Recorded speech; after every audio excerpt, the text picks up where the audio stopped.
just like that, with the intro from our ska band, it's Wednesday Night Tech Talk Live.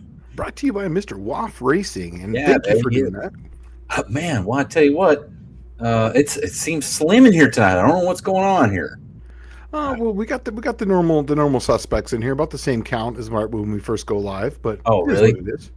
Yeah, well, we'll kick it off from the top. Miss Catchy was here at 5:50 p.m. KS Skyhawk, greeting from the gang from Kansas.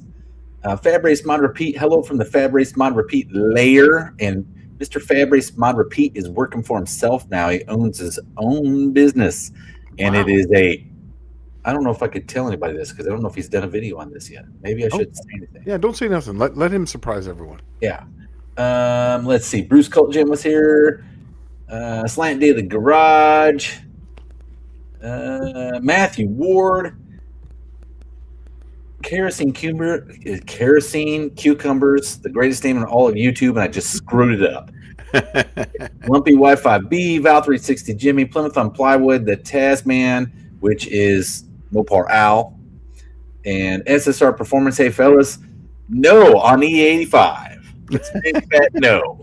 That's right. We are exactly 2 minutes and 14 seconds into this podcast. No E85 is not going to happen. Never going to happen. And E85 is awesome, but it's not going to be in Triple Crown. And this can't be. It's the whole idea was focus it around something that anyone can build, and that's right. When you start adding in alternative fuels, they can't be compared on the even keel. That's right. I agree with that. Even though it is cheaper, I would like to run it myself, but it's just everything else to run it. Everybody had to run E85, and then yeah. But okay, Val 360 Jimmy says a question. I have an MSD 130 amp alternator, makes a very light grinding noise when I turn it by hand. Does it need a rebuild, or am I overthinking it? It's about 10 years old, but hardly used. Dude, I know exactly what this is. Yeah, it's a bearing. Yeah, I was just gonna say it's the bearing, 100%. Because you need it rebuilt. Like right now, when the bearing goes bad, when they actually fail and seize to the shaft, the alternator is no longer rebuildable. Right? Yes. It will pretty much destroy everything inside, and then you're out. You'll have to find replacement parts that would exceed the price of the alternator. Yeah, and usually those bearings, you can get decent Japanese type of bearings for about $25 on eBay because they'll have a number right on them. Mm-hmm. And I've rebuilt actually 2 alternators since I've been here, and just getting the bearings. So they don't sell real rebuild kits at O'Reilly's anymore or Craig. You know that? There's a lot of things that aren't sold at the parts store anymore. And the other day I went to Napa, and Napa's now. It used to be my go-to place. It was for the Eastern Seaboard. It was the supplier for the Eastern Seaboard. You guys see this place? Oh, I think I did take you once, didn't I? We did, yeah. And it's humongous, right? Yeah. Dude, they are a mess. Like, they didn't even have like a radiator hose splice kit. What? No, they didn't stock a radiator hose splice kit. And I'm like, really? I mean, every part store, even the shitty ones. Yeah, have that. We used to have that. Yeah. And you guys don't stock that? And then it's like, no, we don't have anything. And I'm like, man, what about, and I started asking hose clamps. Oh, yeah, but you're like, you got to buy them in bulk here. And I'm like, oh, my God, this place is driving me nuts. So I just stopped going now. Yeah. Yeah, the bearing, when I did my alternator on the Dart, on Lisa's car, actually, because it was the original one, I literally popped out the bearings and just got the sealed bearings. I think it was eBay or Napa. I think it was eBay because it was like a new old stock type of deal, and they were like $25. It was cheap for both bearings. It was $25, and I just cleaned up everything, like 1,000 grit sandpaper here and polished this and put it back together and called it good. Well, okay, so. SSR Performance is saying, wait a minute. Last week, Dallas said if I can beat Dylan Levi, I can run E85. Against him in that race. Yeah, against Dylan Levi and the, like whatever heads up just against him.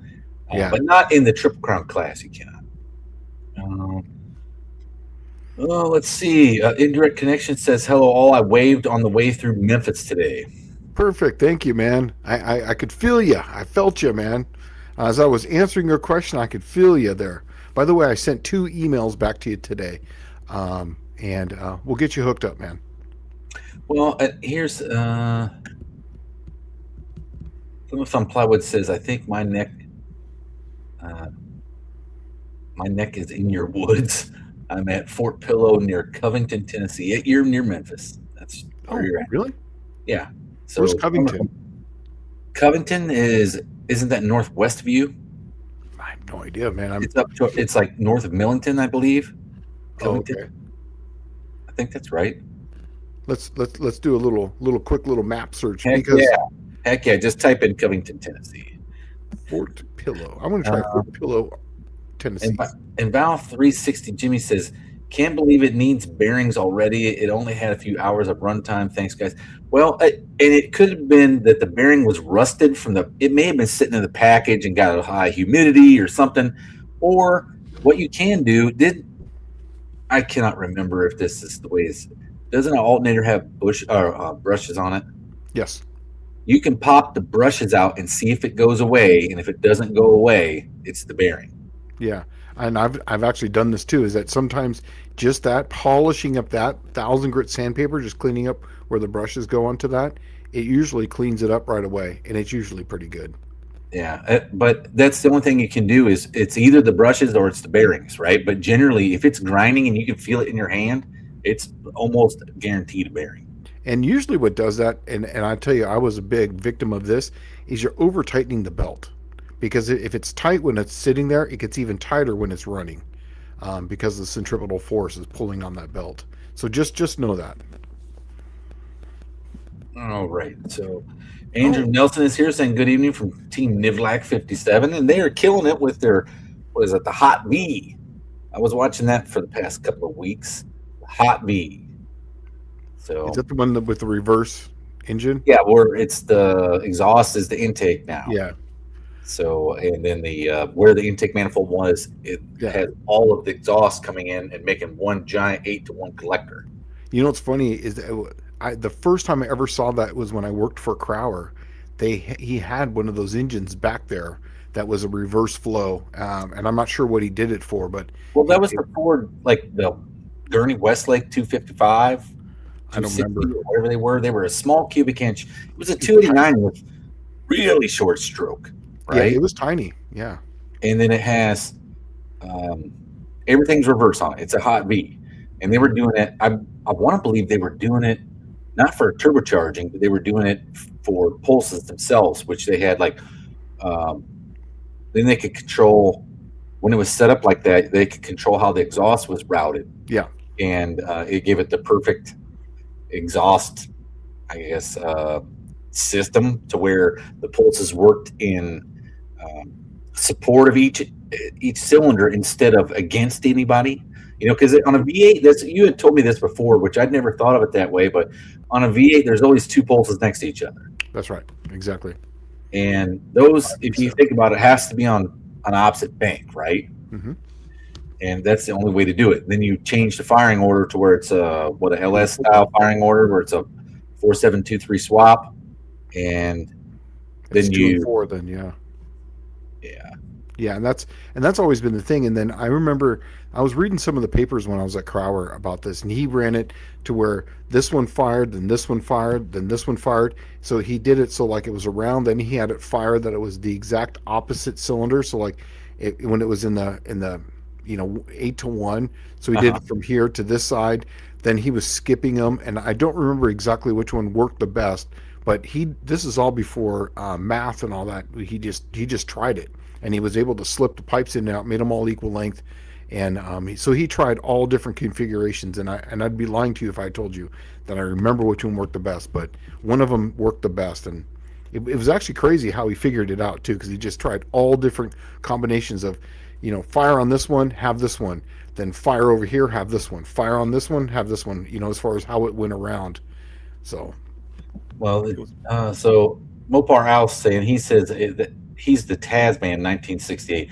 I've gotten to the point that I order online more and more. If your car is 10 years or older, good luck at the auto parts store. Yeah. And, I've done the same thing. I'm more and more guilty of Matter of fact, I used to order a lot through Rock Auto, and then I started ordering more and more through Summit, and now lately I've been ordering almost all of that stuff through Amazon because You, one, I can get it faster, but they have done me wrong a couple of times. I was a big O'Reilly's guy because in California, O'Reilly's is right down the street now, and I have a commercial account. They deliver, but lately they just haven't had anything in stock, and it's the prices are getting Dude, higher. I've I been went going in to, there one day to order something. It was that steering box for that Buick. yeah, Right? Was that right? No, no, no, no. It was something else because it was like $25 for the thing I was looking yeah, for. I went in there to order something. It was $20 in shipping to get it there, yeah, and $25 for the part. And I'm like, get fucked, yeah, right? Like, no, man. I mean, that's if you yeah. would have So told me that like in 1990 something, I don't see how you would still be in business today. yeah, so then what I've been doing lately is I've been going to Advanced. Advanced now is opening a building. Like they just built a brand new building, and it's going to be a hub, and it's literally ride my bike distance. So I revamped my account with Advanced, and I've been going to Advanced. In fact, those crazy combination U joints, they had one of them in stock.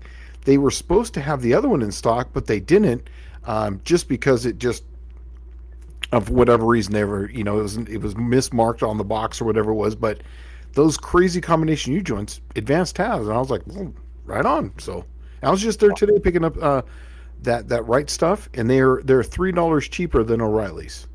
I I think I told you the brake problem I had with the Napa here, right? I got this huge hub store. I Yeah. went in there and got calipers for an S10. My truck still had the original AC Delco calipers on it, and I had to do a complete front end rebuild last year. Hmm. Um, and when I was in there, I'm like, oh, I'll put some calipers and hoses on this thing because they're looking atrocious, right? So I go, how hard is it going to be to get calipers at Napa? You'd think an S10 guy that made the same truck for almost 20 years. So I went to the parts store, get my calipers, come home, and I'm looking at them. I'm like, these are brand new calipers. They're not rebuilds. There's no core on them even. Hmm. But they had the bleeder on the bottom. And I'm like, okay, maybe I got this on the wrong side and the hose is supposed to be like, and then I'm like, you're sitting there doing the karate and you're like, this can't work. Yeah. This is not possible. So I'm like, I'll put it on and try it. I mean, they're for an S10, they literally bolt right on, but the bleeders were upside down. I'm like, this can't work, right? Yeah. And I kept bleeding it and bleeding. I could never get a pedal. So I took it back to him and I'm like, hey, man, I tried and I moved them from different sides and it's still the same way. And he's like, well, you're just doing it wrong. And I'm like, Thanks. dude, if it was any more wrong, my truck would be upside down in the parking lot to make this fucking work. That's right. Exactly. I got to flip it over to make those work. Yes, this is not going to work. Oh, well, I'll hold on a minute. So he went and talked to his boss, and his boss comes out there and he's like, dude, you were putting these on the wrong side. I'm like, okay, let's do this right here. We'll do the shell game right here on the counter. And I'm like, you move them from side to side, they're still on the bottom, no matter how you do it. It's like the bleeders on the outside or the bleeders on the inside, but it's on the other side. They're still on the bottom. Yeah. Right. So Fort Pillow is exactly an hour and 19 minutes away from me, and it's literally I drive that route all the time. That's the 51 that goes up to like Dyersburg. I drive all the time through that because I was telling you, it's on that way to. It's like north of Millington on 51, right? Yeah. Well, there's Covington. Then it's way north of Millington. Yeah. Then it goes like Atoka, Brighton, Covington. Then there's like Henning, and then you go to Fort Pillow. Yeah, then we were in Ripley with the kids that one time where we had that surprise like downtown thing when we were going out. But on a completely separate note, I think I'm going to be driving the car this weekend. Sweet. Sounds like a good plan. I have a goal. My goal is that there's a car show Saturday in Corinth, Mississippi. That's about an hour drive. So not on a major road. It's just it's whatever the 72 or whatever it is, right? So you're going to test it all out on the way to the car show. Why not? Right? Yeah. No, it sounds like a great plan. I mean, if it breaks down, it's on the side of the road with not a lot of cars. I'm good to go. So Mexican Spec says here, then you have to send back the bad parts, and it takes much longer. One place sent 2 6-cylinder head gaskets folded in half to Buff Del Campo. I did get an Amazon 300 Buick head gasket folded in half. Yeah. Right? Like, because they don't understand it. They don't look what's in the box. This or what? Maybe they don't. It's the package. I mean, I don't know. So listen to this one. Evening, everyone. Currently eating dinner, pickled and deep fried chicken tenders with crisp crinkle fries. He's in heaven.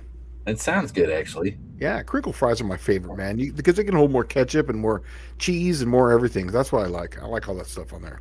So Clayton's Toolbox is saying, have you guys considered doing a video about your tools and garage? I'm at this point, I need to reorganize and need ideas. So let me tell you about YouTube and the automotive community, okay? The world is literally your oyster. You can do whatever you want. And generally, the most whacked out things that you come up with that you think are not good generally are some of the best things that you produce on YouTube. Matter of fact, the thing you would think, man, nobody'd be interested in that, is usually the thing that everybody is interested in because anyone can do it. Yeah. But I would definitely do one on your tools in your garage and, where your tools came from and how your garage is laid out and why. I mean, it's just food for thought. I did one time on my super duper cheapy parts washer, which is like, those plastic tubs you buy at Lowe's. Mm-hmm. That's all it is. And some purple degreaser.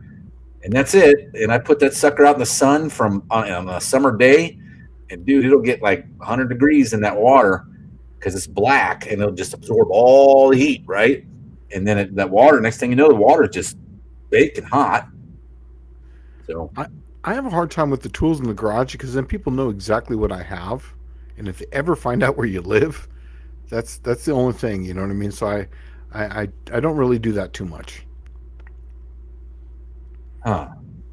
Okay, so Dylan Levi saying, I will never feel bad about spending money on a company that treats its customers well. If that's online, then that's where I go. I agree. As long as it's not. To tell you the truth, what I think would be really good, that you need a lot of money to do this to start it off, but if somebody started an American-made auto parts store, I would support the shit out of that. Mm-hmm. Yep. That's all American-made stuff.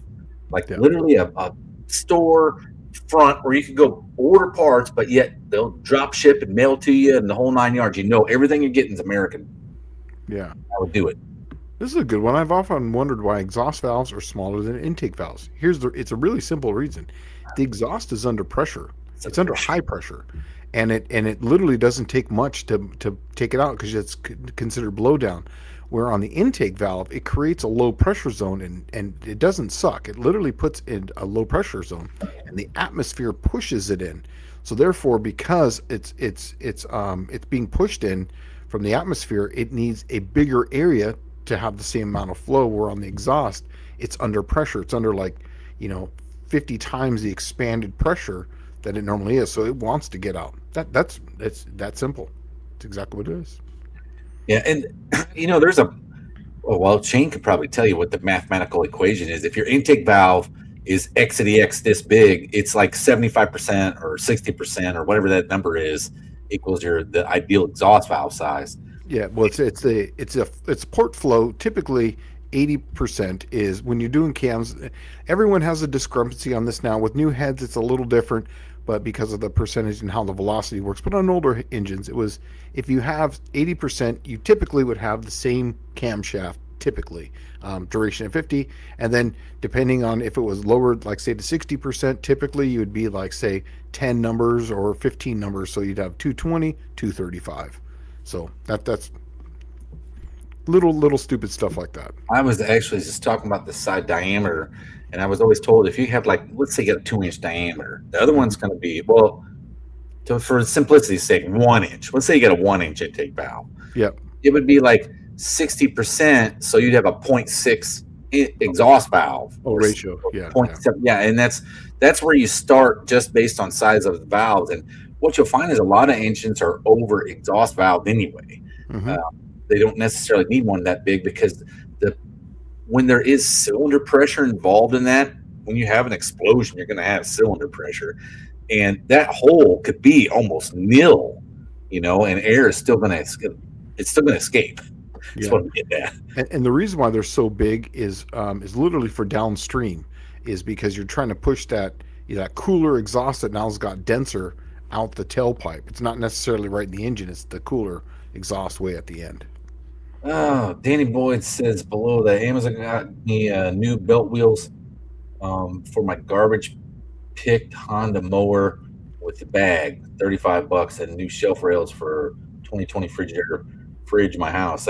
Amazon has about everything. You know what was kind of cool is like this was before Amazon. Like in 2005, I was at a command in Mississippi. I was stationed in Gulfport, Mississippi, and it was a reserve command, and I was one of the active duty support people right there. So we had a reservist that was there for the week, and he's really funny the way he thinks about stuff. He was a pretty smart dude, and he was telling me, eBay sells everything, and this was like 2005. So at that time, eBay literally was selling everything, right? Mm-hmm. And I'm like, you know what? Let's see the extent of this. So we looked up ham sandwich. Not only was there a ham sandwich on there, but there was like 200 ham sandwiches, 200 different types, and it had different places for you to pick them up at. What time you wanted to pick, if you wanted a hot or cold ham sandwich.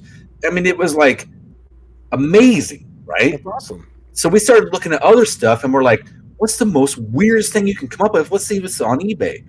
Dude, we found a freaking Trident missile silo for sale in like Idaho. On eBay. For me, it was a Frito. It was some Frito that looked like a snail, or it was literally different Fritos that resembled different animals or whatever. Some of them were selling for $100. I was like, "Are you kidding me?" There's someone, and there was people bidding on. 10 people have bid on this thing for a fucking Frito that looked like a snail. I couldn't believe it. Hey, look, we got a super chat. Yeah, I see that. I'm getting to it right now. So. No, real quick. I didn't know this one. Covington, Covington, Georgia. I thought it was Covington, Tennessee, is where the first few episodes of Dukes of Hazzard was filmed. I didn't know that. I really had no idea. Wow. Let's see. Neat Metal. I thought it was the 3221. Yep. Asked a while back about a Turbo 400 sticking governor, removed and cleaned, etc. Actual problem was bad kickdown switch under the dash. Wow, wanted to share that, maybe help somebody else. That sounds like well, I guess that would be kind of the kickdown switch has to work, maybe that's like first things first, crawl under the car with a 9-volt battery and connect it to the freaking pin on the side of the Turbo 400. There's a kickdown switch under the dash for Turbo 400s? Yeah, they're all electronic kickdown. Oh, okay. Got it. Okay. They don't have a detent cable or anything. It's all electronic kickdown, right? Yeah, I know that. I didn't know. I thought that it was like there was a special button. I'm like, okay, now I get it. Yeah, it is actually on the throttle pedal on GM cars. Okay. So like sometimes they're on the cable. Mm-hmm. Sometimes they're on the actual linkage rod for the pedal.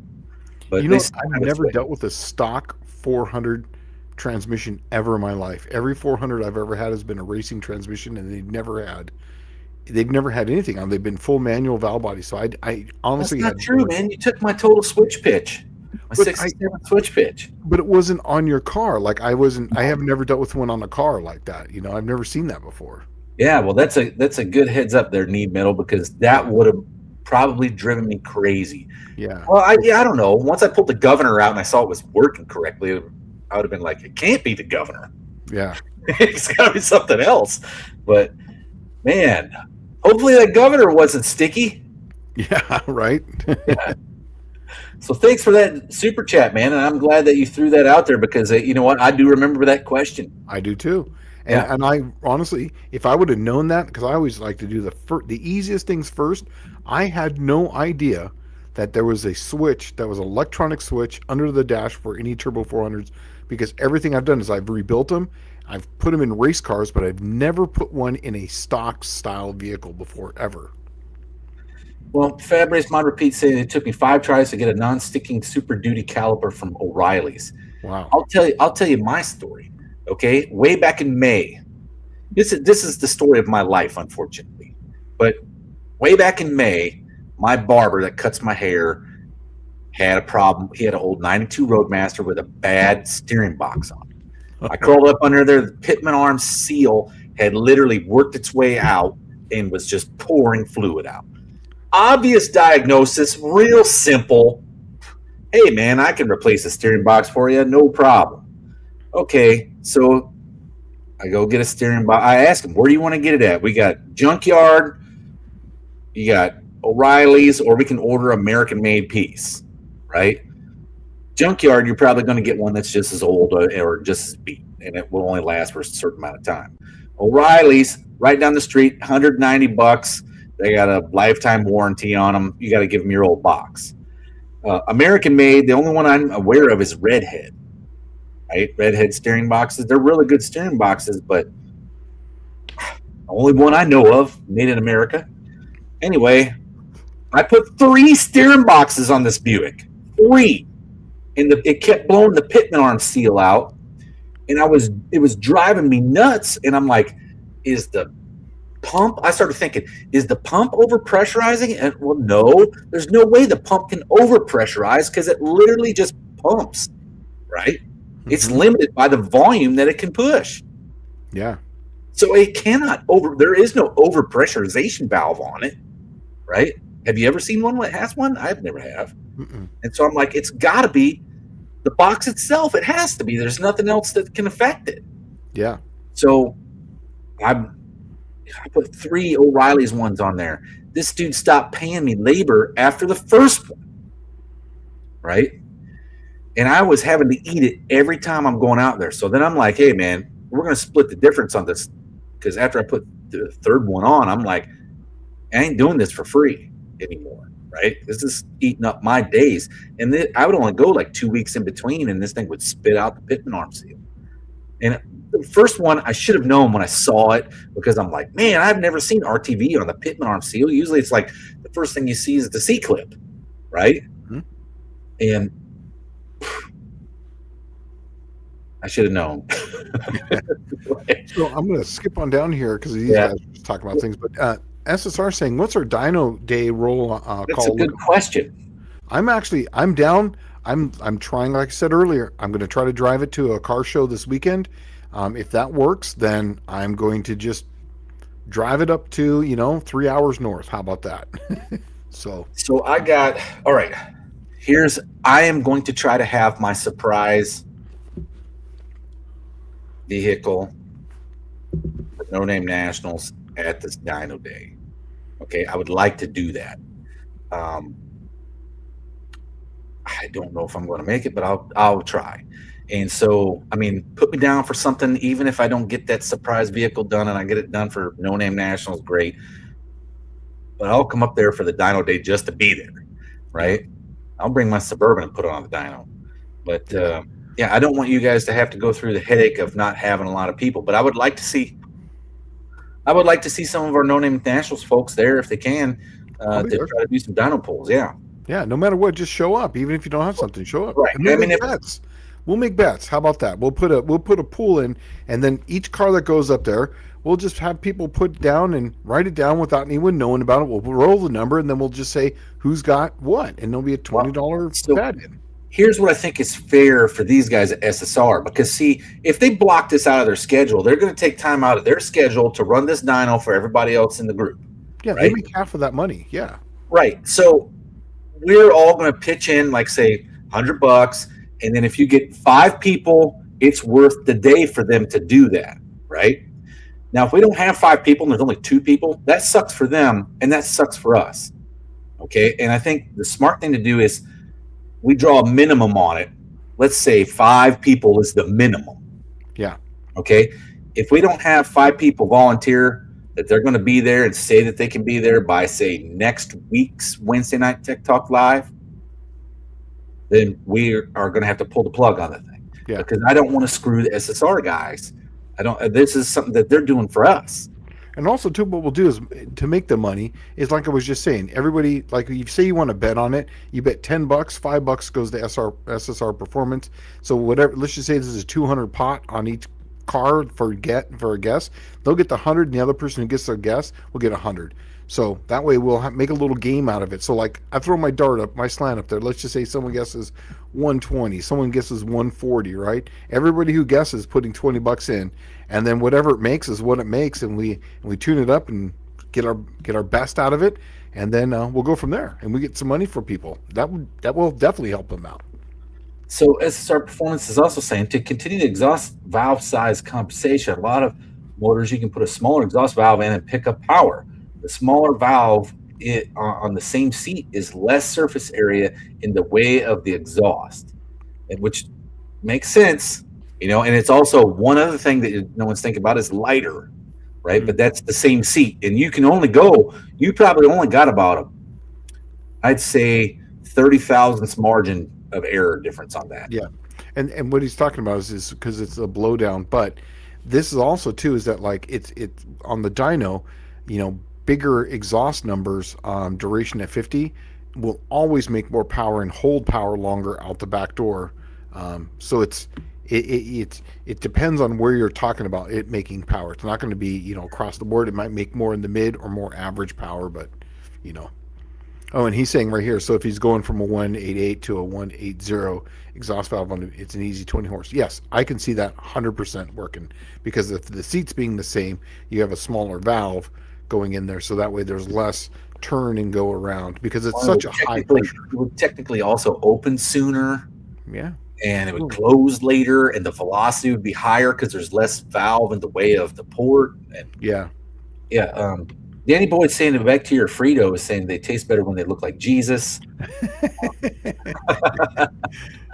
And Philip on Private would say that I'm a much braver man, that I'm a much braver man than he is. If you eat an eBay ham sandwich out, it was just back then. That was like that's what was cool about the internet in the early 2000s. It was literally like the Wild West, right? Yeah. Remember that? Like that was the heyday of car parts on eBay because there was no taxes, right? Remember that there was no taxes on any of it, so you could buy a $40,000 engine. There was no tax on it. I mean, when you take like some states, like where I live at in Tennessee, it's 10% sales tax. So that's $4,000 in sales tax. You buy something on the internet and the government doesn't get their cut because what was happening is the business wasn't in Tennessee. It's on the internet. It's a fourth dimension. Yeah. So there was no sales tax on any of that stuff.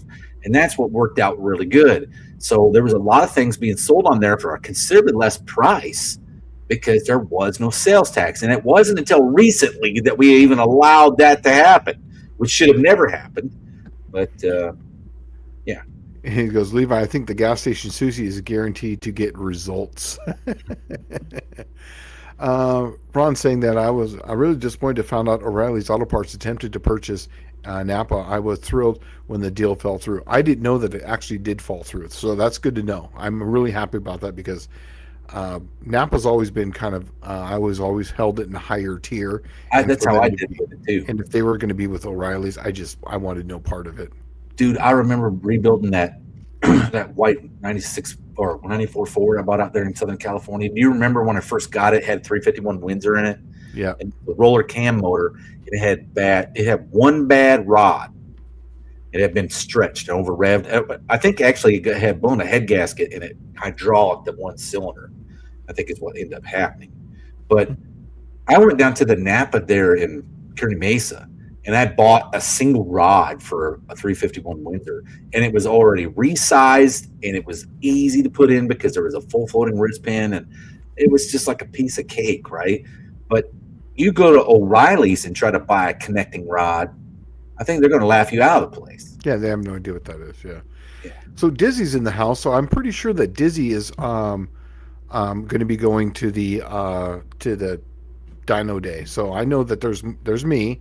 I know there's Dizzy, and I know Dallas, there's you. So that's the three.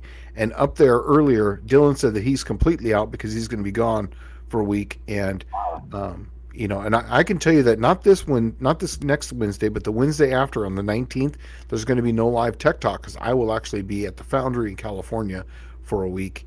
So I'm going to be out for a week, but that's why I'm trying to haul butt and get my car done now and get it running, so that way I can work some bugs out of it before I drive it all the way up there. So. Oh yeah, don't forget, go see Woff Racing. He's got some really cool stuff out there. Great stuff for your drag and drive people and for your pit thrashing. And if you don't want to carry a bunch of parts in big containers, he's got some good stuff for you. Okay, now I'm laughing. Down here in Dakota's timeout, 7:32.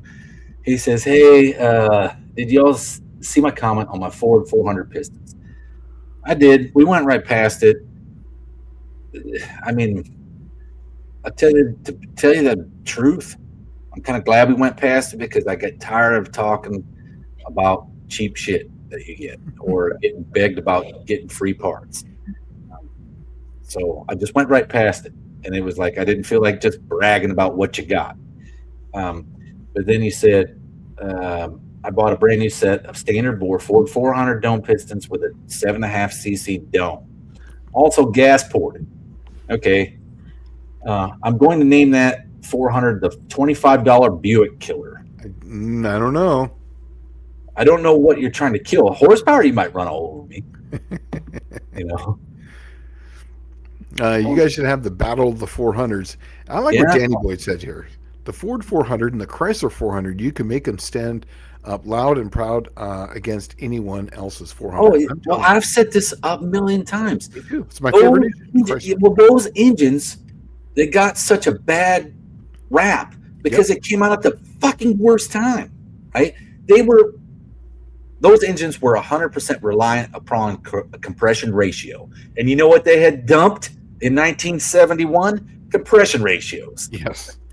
Anything Cleveland was a pile of sacked crap when they pulled the compression out of it. The Chrysler 400, it was down at 7-something. 7.8. 7.8. It's a wedge. It has to have a minimum of 8.5, 9 to 1 to make any power. Yeah. Yeah.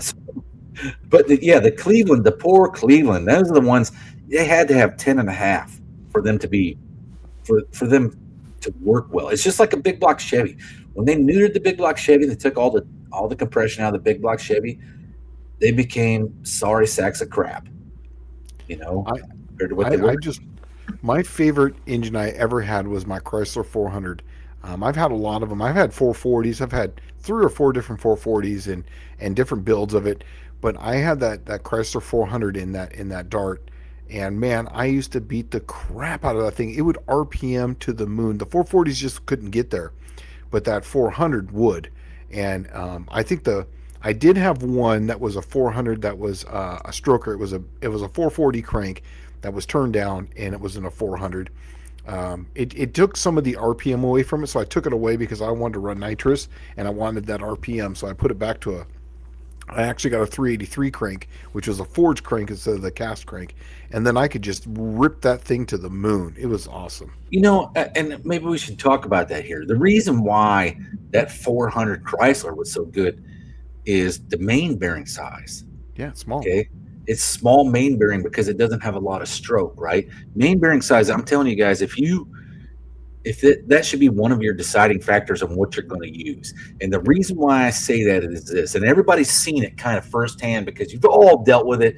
If you've seen a 302 Ford and then driven something with a 351 Windsor, the 302 Ford is absolutely killer for what it is.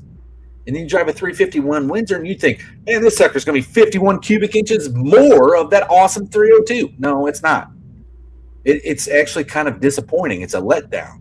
And it's because the main goes from that real small, like 2.2 inch, whatever it is, to like that 3-inch main on the 351 Windsor. Now, don't get me wrong. I'm not saying the 351 Windsor is a turd. It's just that big main on there robs horsepower at a how would you put this? It's close to the center of the crank, right? Meaning that a minute amount of friction is a huge multiplier on that crankshaft. Yeah. Now, what's the main size on that you were just talking about, like on that you were just saying the big one that you were just The 351 Windsor is a 3-inch. Yeah. Okay, yeah. So the 400 is 625, I believe, and I think the stroke's 3.375 on those, and that's a great combination. What's the 400 Cleveland's main bearing size? I bet it's 3-inch. 400. You said Cleveland? Yeah, 400 Cleveland, because it's a 4-inch stroke. So I'm assuming it's going to have a pretty big main. Remember, we've talked about this before. It's all overlap on the crankshaft. No, I think the Cleveland is actually small. I The believe Cleveland that because, 351 Cleveland. oh, But the okay. 400 Cleveland is going to be different. Okay. Bearing size. Oh, here we And go. it might be on the internet as a 400 modified. 400 Cleveland. Yeah, it keeps giving me 400M, the 400 Michigan. Not Yeah, the, that's probably it. That's the modified. okay, yeah, it's 3 inches. You're absolutely right. It's 3 inches. That's huge. That's a monster. Yeah. That's big. And the 351 Windsor is the same way with that big 3-inch main. Now, the 351 Cleveland has a 2.75-inch main. It splits the difference between the Yeah. Windsor and the Yeah, in fact, we Yeah, made a dude. crank. It was actually funny. I couldn't understand why we did this, but now after designing all these crankshafts, I just designed a Windsor crankshaft, and it actually has Cleveland mains on it. I'm like, why would you do that? Well, I found out that the size is because it's 275, isn't it, or something like that, or Yeah, it's 2.75. It's halfway between the 351 Windsor and the 302. yeah. And I found out the Windsor is a 3-inch bearing. Yeah, it's huge. It's a monster. So I didn't know that. But the thing is, not a lot of people have those blocks. There's only a few blocks that have that Cleveland, main, and so. Yeah. Yep.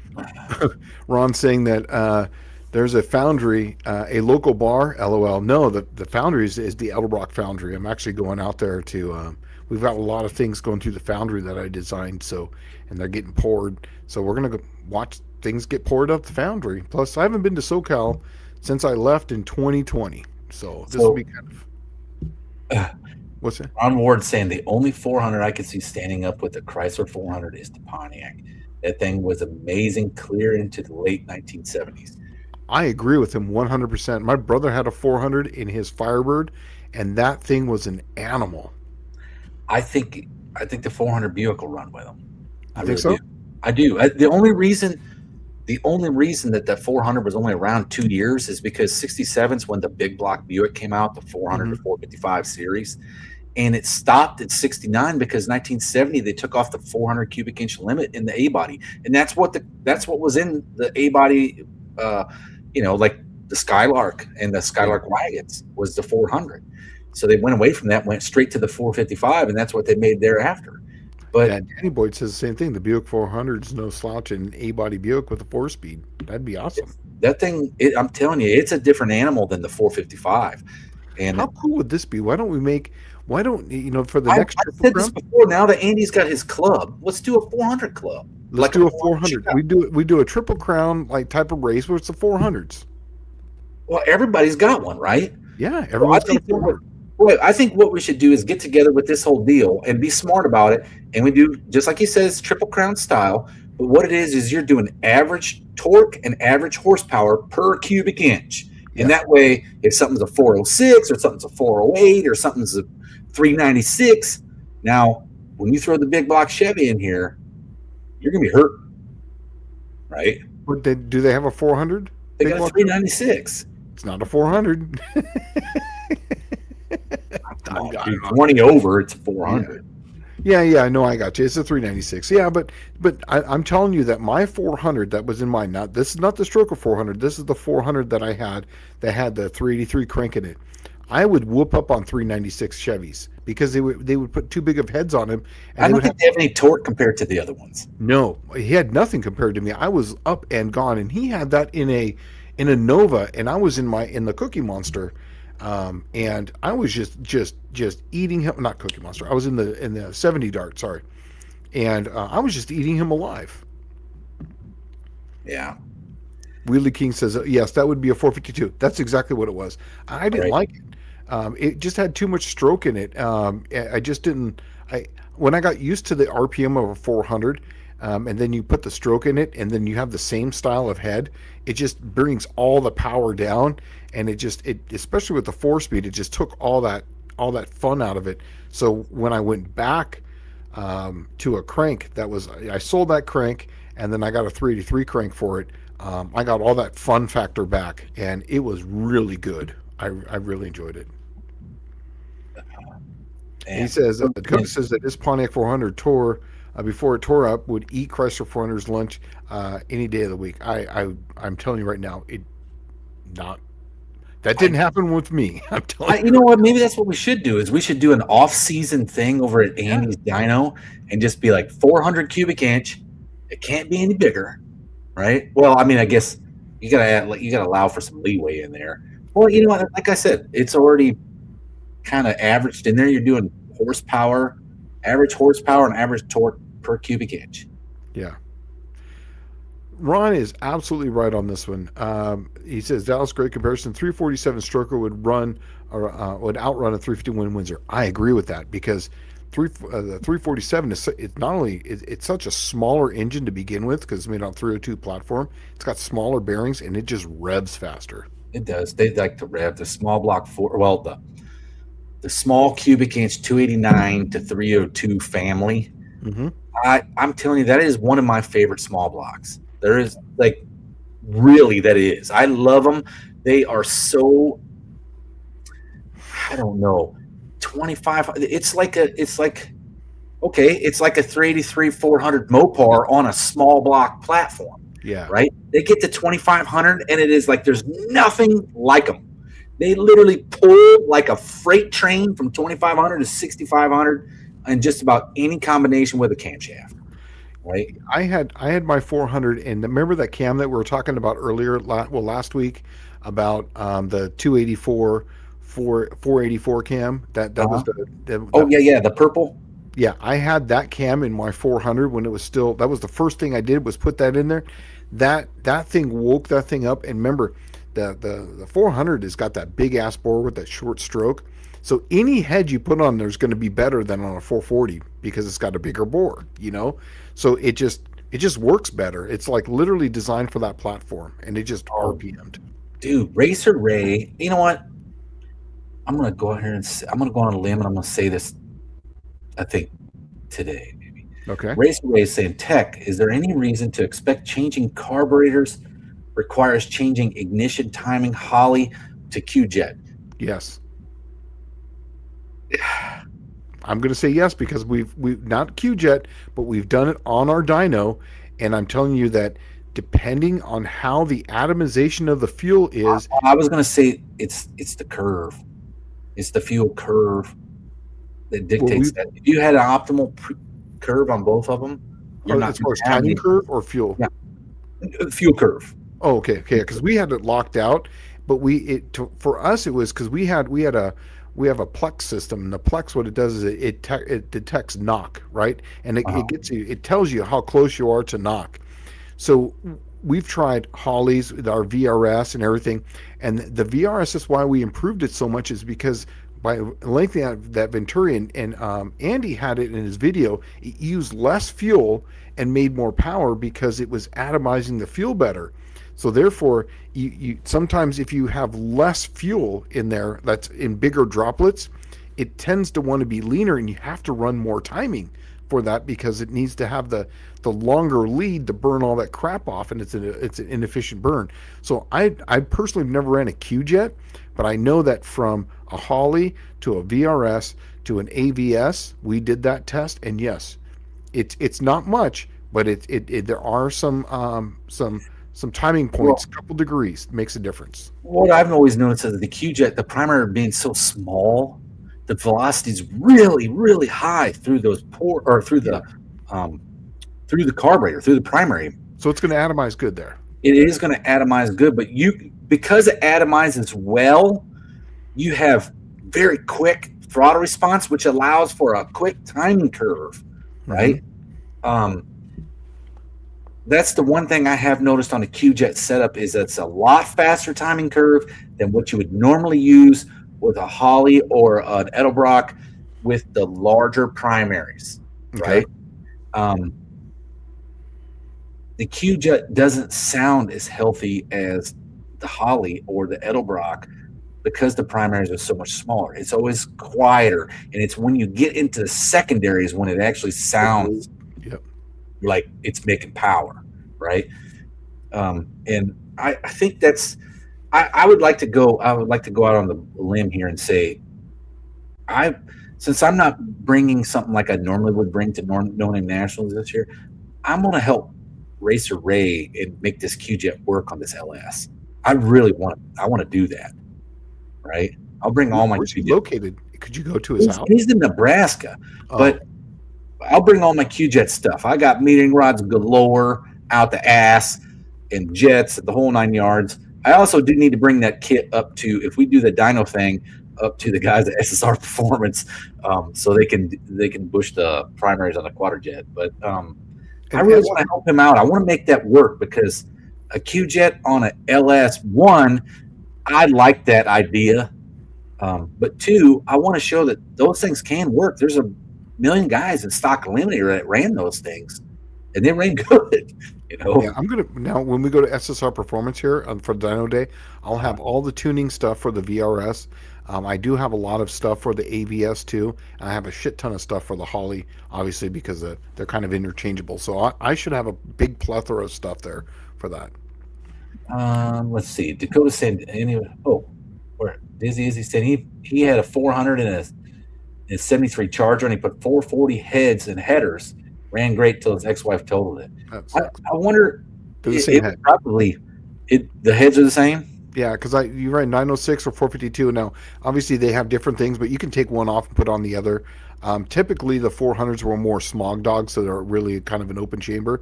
But you could take 452 heads, which was kind of like my go-to head because they had hardened seats, but it had the exact same port as the 906, which had unhardened seats at the time. So that was my go-to head, and you could find those at any wrecking yard on anything. 452 heads. And I had the templates for that, and just with some, an afternoon porting, you could literally wake that thing up, and you could gain, maybe 20 CFM, and which was all the difference in the world. I'm trying to figure this out here. KS Skyhawk is saying, I've watched a lot of your videos. Why haven't you allowed the ports to be seen? I think he's talking about me. He's saying down here, are you hiding something? I think he's talking about, because I think this was a comment on one of mine. He wanted to see the ports on my Slant 6. No, I'm not hiding it at all. It's just that on that head, because this was a comment that was on my thing, someone wanted to see the ports of my Slant 6. Not hiding anything. It's just that head was already set up, and I didn't want to break that seal because lining all that stuff up is rather difficult, and I just had the head already there. I just didn't show the ports. When I take it all back apart, I answered this in one of my comments. When I take it all back apart, I'll let everyone see the heads ports, but there's really nothing special. It's a Slant 6. It's literally just a pocket port, back shrouding the valves, and that's it. I didn't do anything crazy on the ports because that's 160 something CFM is what I got out of it. And then by the time you do all the crazy porting, you get like maybe 180. So I have 166. I can get 10 more CFM for an extra $1,000. It's just not worth it. And I can get 166 right here in my garage by back cutting the valves on my drill press. So, Danny Boyd saying, I got some heavy iron industrial GT43 bar heads, but they're a small block Ford step down. Well, not if you're running E7 TEs. They're a step up from that. But I always had good luck with the GT40s because you can run a regular header on them. When you get to the Ps, they got that weird plug angle, and you need a specific head or a header for that head. But I found that there is some workarounds on that because you can just dimple a set of regular headers. Let's see. What's up? I like this real quick. Okay, so I'll go through this really quick because I want to get to one. So Willie King says he's got 402s. That's right. They had a 396. They bored those to 402s for the trucks that were like 30 over. They were like 20 or 30 over, yeah. Yeah, and then now Ron says this, which is great. Me and Ron are going to have a chat here because he says he has 3 Chrysler 400s in the garage, also has a stack of 383 Forge cranks for said 400s. That is awesome, dude, because I've always wanted to do another 400 just like I had back in the day. 400 stock stroke. I want to make run a longer than factory rod so I can raise the pin up so I can, and I want to RPM that thing literally to the moon. I would like to possibly buy a setup from you because that's another engine I want to do at least one more because I had so much fun with that 400, and I didn't know what I know now about nitrous back then in the 90s, and I blew that thing up with nitrous because I didn't take enough timing out of it, and I was trying to race someone, and I would like to build one more of those things, just all factory 400 stuff style. So I don't know if I've ever told you about um, my dream engine here for the big block Buicks. See Yeah. the 455s. Every Buick big block was made bigger by bore. That's it. That's the only difference. Okay, they all use the same crank, same rods. Just the pistons were associated with the bore, right? And what I've always when you step back into the early big block Buicks, which was the nail head, the nail heads all had steel cranks, and they had engines that varied pretty much 364 to 425 nail head, and they all had they pretty much used the interchangeability of the cranks and then the bore size to make them bigger. It was different than the big blocks where it's just bore only. Okay, all of them using the same crank, 400 to 455. What I did find is they're all in the same bore spacing, and you can weld the mains on the nailhead crank and put it in a 400 to 455 block. Well, when you do that, you build the Buick 401, which is the engine that everybody had in all the nailheads, like the full size cars with Sabres, all that, even the Grand Sports of the early years, 65, 6, 7, 65 and 6, were a 401 nailhead. Mm-hmm. And the crank will fit in the 430, which actually has the same bore size as the 401, right? And you use that shorter crank from 401 with the mains welded up on it, and you make a 401 big block Buick, but it's got the big bore of the 430. That's awesome. I know. I always wanted to do it. And see, here's the thing. The Buicks, because the bore changed in each size, all they did was bore the block. It made the block thinner and weaker each time, right? Yeah. And so when you get to the 455 bore, the block's so flimsy and weak. That's what causes a lot of the problems where they can't rev, because they'll actually flex the block and pinch the mains, and it'll starve the rod, especially number 7 rod. I'm gonna get us moving here because we're getting way far behind. Clint saying that he just reserved his rooms for Sykeston. Wife and I are looking forward to No Name Nationals 26. I'm looking forward to it as well. One Eye Cat says that he's glad he deals with either 440s or the Slant 6 225. Look, anything Mopar, any engine really, I like them. I like to build anything. And then Levi's saying awesome. Did you know that Thumper and Tenor are both running 400s? And I remember this from last week. Don't they have a call-out race They for do. 400s? They do. I think this would be cool because I remember Thumper coming to me last year trying to do like a No Name Nationals 400 shootout. And I think that this dyno thing would actually be better for that. I mean, I hate to build a car for every year at No Name Nationals. I mean, like, that's just, it murders me. I can't do that. I can't keep up with the Joneses on that stuff. Yeah. See here. Danny Boy said 400 is one of the coolest replacements ever, at least below 77 liters. Oh, Tim Smith is going to be there too, I think. He's here at 7:47. He's saying, "Good evening, gentlemen. Dyno Days, the end of the month at SSR Performance." That's correct. And we need 5 at a minimum. Yeah. I think that's 5 right there. So that's good. 5? Yeah, I think that's 5. And I'm looking forward to it. Even if you don't have a car, just show up and support, man. It's going to be fun. Bring some money, and we want to support all the people that are in our group, no matter how it is, their shop or anything. I think that's going to be awesome. Yeah, exactly. Isn't VAD and Racer having a grudge race? Yeah, they're having a best of 3 match race essentially. Oh, right. Ron is offering to tune your multiple Predator setup. Man, that would be something to see that. I had dual Predators on a big block Chevrolet in my boat engine for a while. That was it. It really liked fuel. It was happy to drink that. Um, let's see. We're just going down through because we're super far behind here. Yeah. I was trying to catch up. I guess I should say. And Ray here is saying, I really appreciate the help and experience, Dallas. Hey, Ray, if you could send me the carburetor part number that you're using, um, I'll make sure I'll bring the right parts for it. And that's Tanner. He's racing Tanner, right? He is. Yep. Okay. Well, then you help Racer Ray. I'll help Tanner. How about that? Well, Racer Ray is not racing Oh, Tanner. It's Tanner and Thumper, the sweaty fat guy. oh, okay. They're having a 400 shootout. Oh, okay. Racer Ray is he's running Triple Crown with his Mess 10, and he's trying to quadrjet this year. Oh, okay. Okay. And see, okay, if you guys didn't know this, if you haven't looked at the rules and like manipulated or try to figure out rules, Racer Ray's running an LS, right? Which means that he's got to run an ignition box to make that LS work with a carburetor. So he already has 100-pound deficit.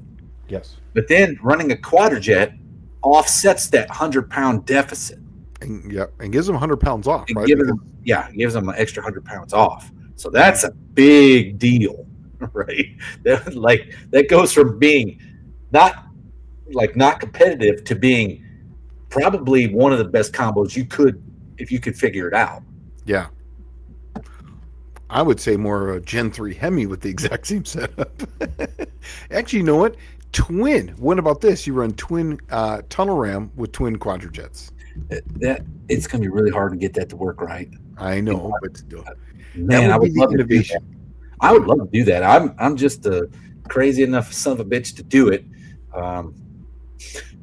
I'd build myself a 308 cubic inch small block Buick with a tunnel ram and two quadrojets. One on Cat said he has an aluminum block 225, and I've said this before. That's a lot of work for them just to have a problem.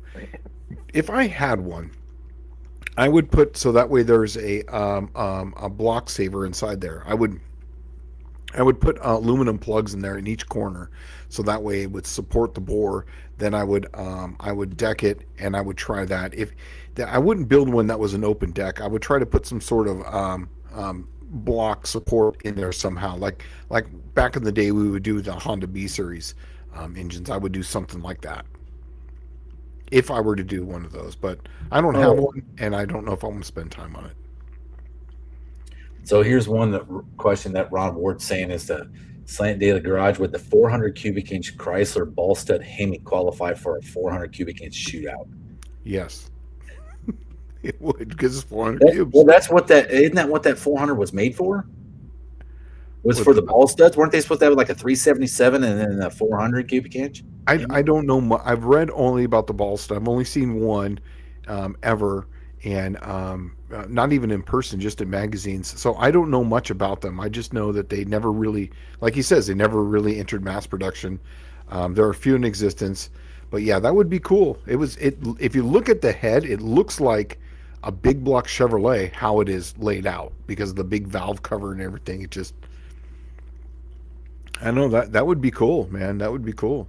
I mean, I want to do one. I really want to do just another one, and I would make a good flowing head on it, like an aluminum head, but nothing crazy, because you're dealing with 400 cubes, so it'd be like, something that flowed into 350 CFM, 360s, all you would need. I mean, that would legit, make 700 horse RPM. Just, it would be really, really fun to do that. No stroke, no nothing, just 10.5 to 1 compression and just RPM it as fast as you could. That would be great. Clint Street Machine saying, since I removed the entirety of my wiring harness and time is getting short, do I need lights to make passes at No Name Nationals? Okay, you generally need a tail light and one headlight, right? But there is ways around this, like go to the store and get yourself a bicycle blinking tail light. Yep. Right, that uses a watch battery, and the headlight, same kind of thing, right? Bicycle stuff. I have some that I will bring. We have them for our bicycles, and they're rechargeable, and they have a little rubber strap that goes around there, and we put them on our bikes whenever we go. I will bring one forward one, and I'll bring one back one. And the back one, you can set them up. They have 4 different settings, and they blink. I'll bring one for you just for that. I'll put it in my trailer now. Let's see. Oh, he says the only reason why I want aluminum slab is to polish it up, put it a plate of glass on it, and break a toe on my awesome new coffee table. Yeah, but remember, it's 30 degrees laid over, so it would be kind of like It'd be falling over all the time. you would have to have it stand up and whatever. Yeah, I would want to actually build one, but I would want to do it right and fix the problem. If I couldn't fix the problem, then to me there'd just be wasted time. It's just as simple as bolting on some legs at the bottom across the oil pan. Oh yeah, yeah. And then hold. I mean, what's that block weigh? Probably empty, probably 120 pounds. Yeah, it's pretty light. Yeah, I've seen people pick them up out of trucks, like one person do it. And I've seen guys do that with the 215 Buicks, because the block is so light. Yeah. Matter of fact, the whole engine complete was 350 pounds. Oh, Clint, before I forget, I'm not taking my trailer. I just forgot. I'm actually driving my car. So remind me before we go, and I'll put it in my toolbox because I'm leaving from there to go to Six Smokies. So just remind me before I leave sometime that week, and I'll put it in my car. I'll make sure it's in there. So here we go. Dallas, according to the article on the ball stud engine, there was supposed to be 2 sizes. That's what I thought. It was supposed to be like a 377 and like a 400. Yeah. And that's why they have that 400 short deck motor. Yeah. That's where I'm interested in this freaking 400 cubic inch shootout thing. I'm like kind of wrapped on it at the moment. Mm-hmm. Think about it. Who made the best 400, right? You could have a Chevrolet small block 400 show up. You could have a big block 396 show up. Mm-hmm. I mean, horsepower, torque per cubic inch. Dude, you might have something that's totally oddball, just freaking wreck everybody. 403 Oldsmobile. Do you know the 403 Oldsmobile is almost exactly like the Mopar 400, where it's got the biggest bore out of any Olds engine, but it uses this crankshaft from the small block. The 3.31 inch stroke steel crank from a 330 fits in that thing, and you could rev that 403 like massive numbers because it's got this small, with that small stroke, it's got like a 2.4 inch main. I think it's a really, really small main. So Ron's saying that you hit on a great point with 350 CFM heads, VA and a 400 would Mopar and Pontiac versus a 440 and a 455 was considerable. Yes, I agree. And because of the RPM, you know how many times I raced my Dart against 440 darts, and I would just take them to school because they would make so much torque out of the hole. They would burn off, and I literally would be able to hold the gear longer because mine was a 4-speed, and I was able just to pull the gear. And I would literally just flat foot that thing. I would never, I just never let off. I just let it just slam, slam, slam. I want to do that again. I think that would be great. So Ron's saying if you're going to allow a 396 Chevy, you have to allow a 390 AMX engine. Man, I think AMC, didn't they make a 401? I know they made a 401. Yep, they did make a 401, and it was a badass one. In fact, I think that was their most potent deal they ever made was a 401 because Indy Cylinder Heads makes a head for those 401s that flow like 400 CFM, and they're stupid, and they literally look like a stock. So, and this is where if we come out with some rules, I think what we need to do is there can't be any D-stroked 454 Chevys with the really offset stroke crank and bring them down to 400 cubes. And that's what's hard is going to be trying to keep all that kind of stupid stuff. People will cheat at fucking tiddlywinks, like there's really no limits to it. And I know that's the problem is that once you get to that size cubic inch, I wonder if we should take the factory 400 cubic inch just right down the middle, right? 401 AMC, 400 Buick, 400 Pontiac. I mean, if you think about it, the reason why they had all those 400s, well, no, because that doesn't quite make it fair. But The reason why they had that 400 is all the intermediate size cubic inch limit was 400, Yep. right? So, but Ford showed up with a FE 390, which wouldn't fall in that. They had a 406 FE as well. Yeah. I don't know. I think it would be neat to sit down and try to figure out some kind of rules for this, because I'd want it to be, it needs to be legit hot rod guy stuff, not freaking unobtainium one-off crankshaft or heads. That's the big problem is going to be with these 400s is going to be the cylinder head flow, because like I was just saying, like a factory cast, they need to be factory castings. Well, the thing then is that the Mopars are kind of out of it then, because they you get the max wedge heads, don't you? Yes, but those are super hard to get. That's the thing. Or they have those 915 heads that were made for 1 year in '67. But and then at that point, then it would be like the big block Chevrolet would essentially run rings around everyone because they got the best flowing head from the factory. So it would have to be. I mean, I'm not sure how it would work. It's something we'd have to think about, but it would have to be something. So Ron's saying, okay, but and everybody's starting to list off these 400s and 401s and stuff. But Ron Moore brings up a good point. The 401 was plagued by oversized main journals. The 390 has the same main journal size as 304. Oh, that's why. So that 390 probably would be the better choice. Yeah. But then Fat down here says limited to 408 cubic inch to allow for overbore. Yeah. So but I like this right here, 390 to 410, because I think a 400 Mopar, because it's such a big bore, 30 over. I don't have my calculator here, but it starts to be like exponentially bigger. Yes. You go 30 over, it's not 5 cubic inches anymore. It's like 7. It could be a lot more. So yeah. But I like that. It would be something that, and look at how hard it's been to do the Triple Crown with the 331 deal and all that weight thing. It would just be, it would just be hard to do that, Well, wasn't it? I think it was Andrew Nelson, or maybe it was Ron Ward did the math on it. Figured out that 343 cubic inches would be the perfect engine size for Triple Crown. Oh yeah. And that's really like, I think 343. Didn't AMC make a 343? I think they did. Yeah, 343. I don't remember what the exact, but for me it was, basically a 360 that was 30 over was my perfect, because they're readily available, or a 318 if you had a light vehicle, it'd be a 318 30 over, or 60 over. I'm sorry, 318 60 over. I think it would be cool to do that though. Like, if we could wrangle up some sponsors. That would definitely be cool for an off-season thing. Mm-hmm. And maybe do it like when it, like when the weather is just like poop everywhere else, like February, where it's just starting to get nice in like North Carolina. Dude, that's something I would like to build one, and I don't care if I win or not. It would be something that I would want to build that I had, but it would just be like literally a factory crank, factory block.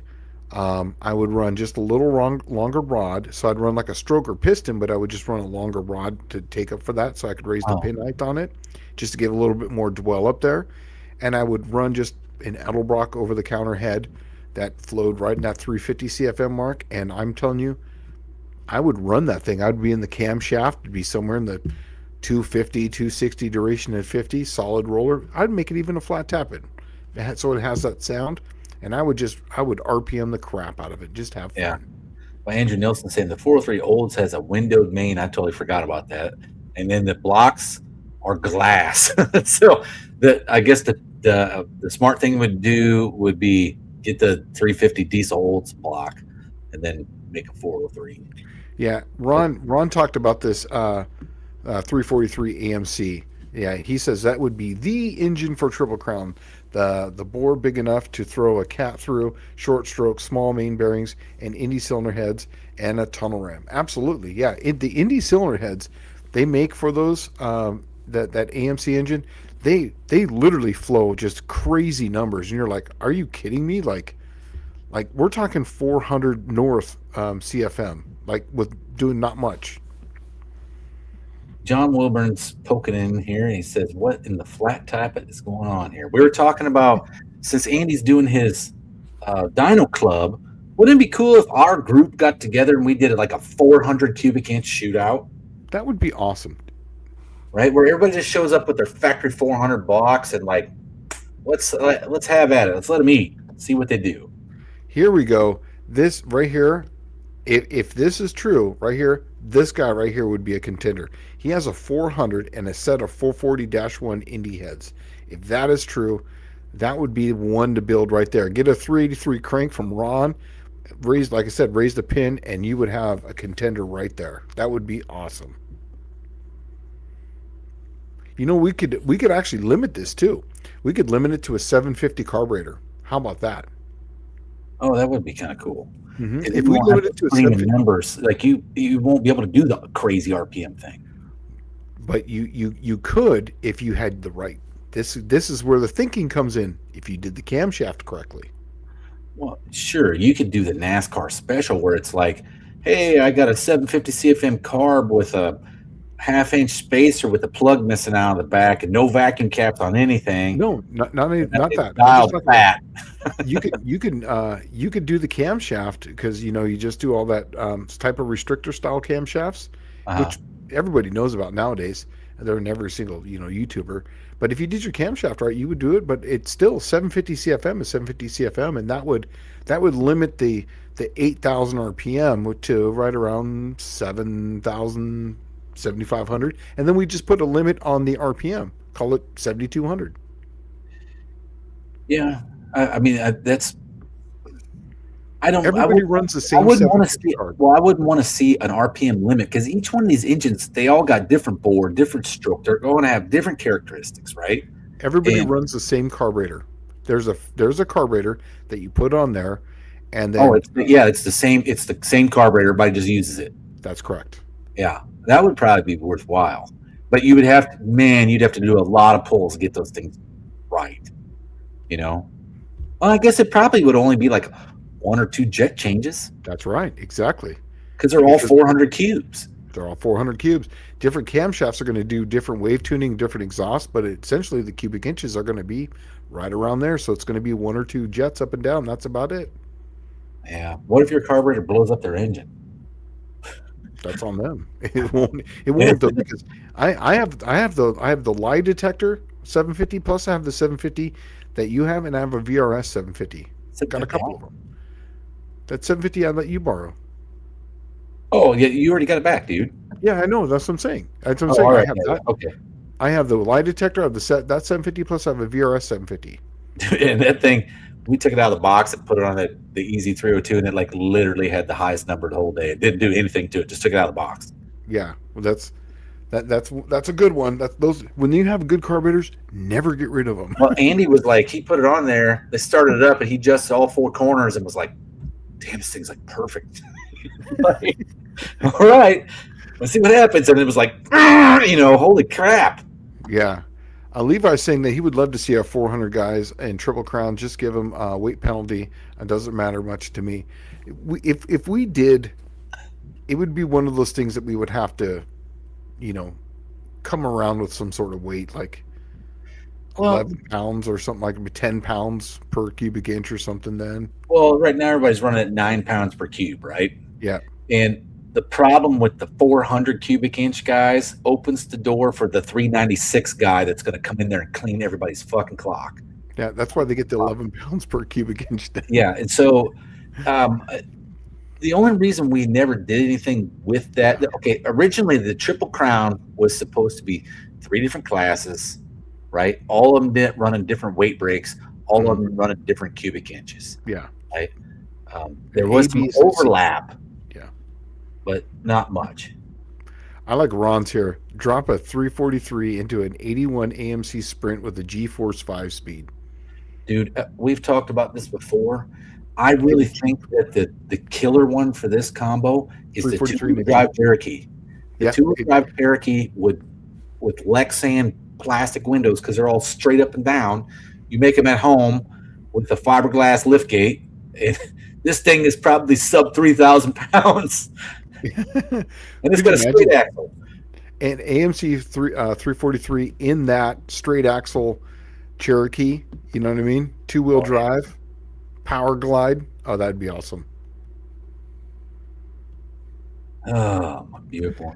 He says, why a 383 crank, Shane? Because they're forged. Well, not all of them, but I would get a forged 383 crank.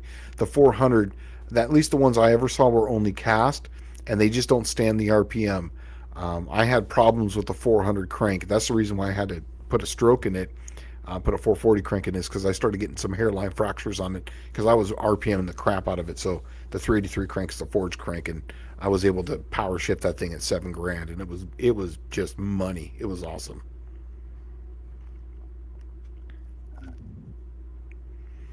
Oh, so okay. So Dylan's saying no big blocks allowed. Yeah. Still, okay. So yeah, you could probably pull that off. At 400 cubic, the only one you're going to have is 400 small block Chevy.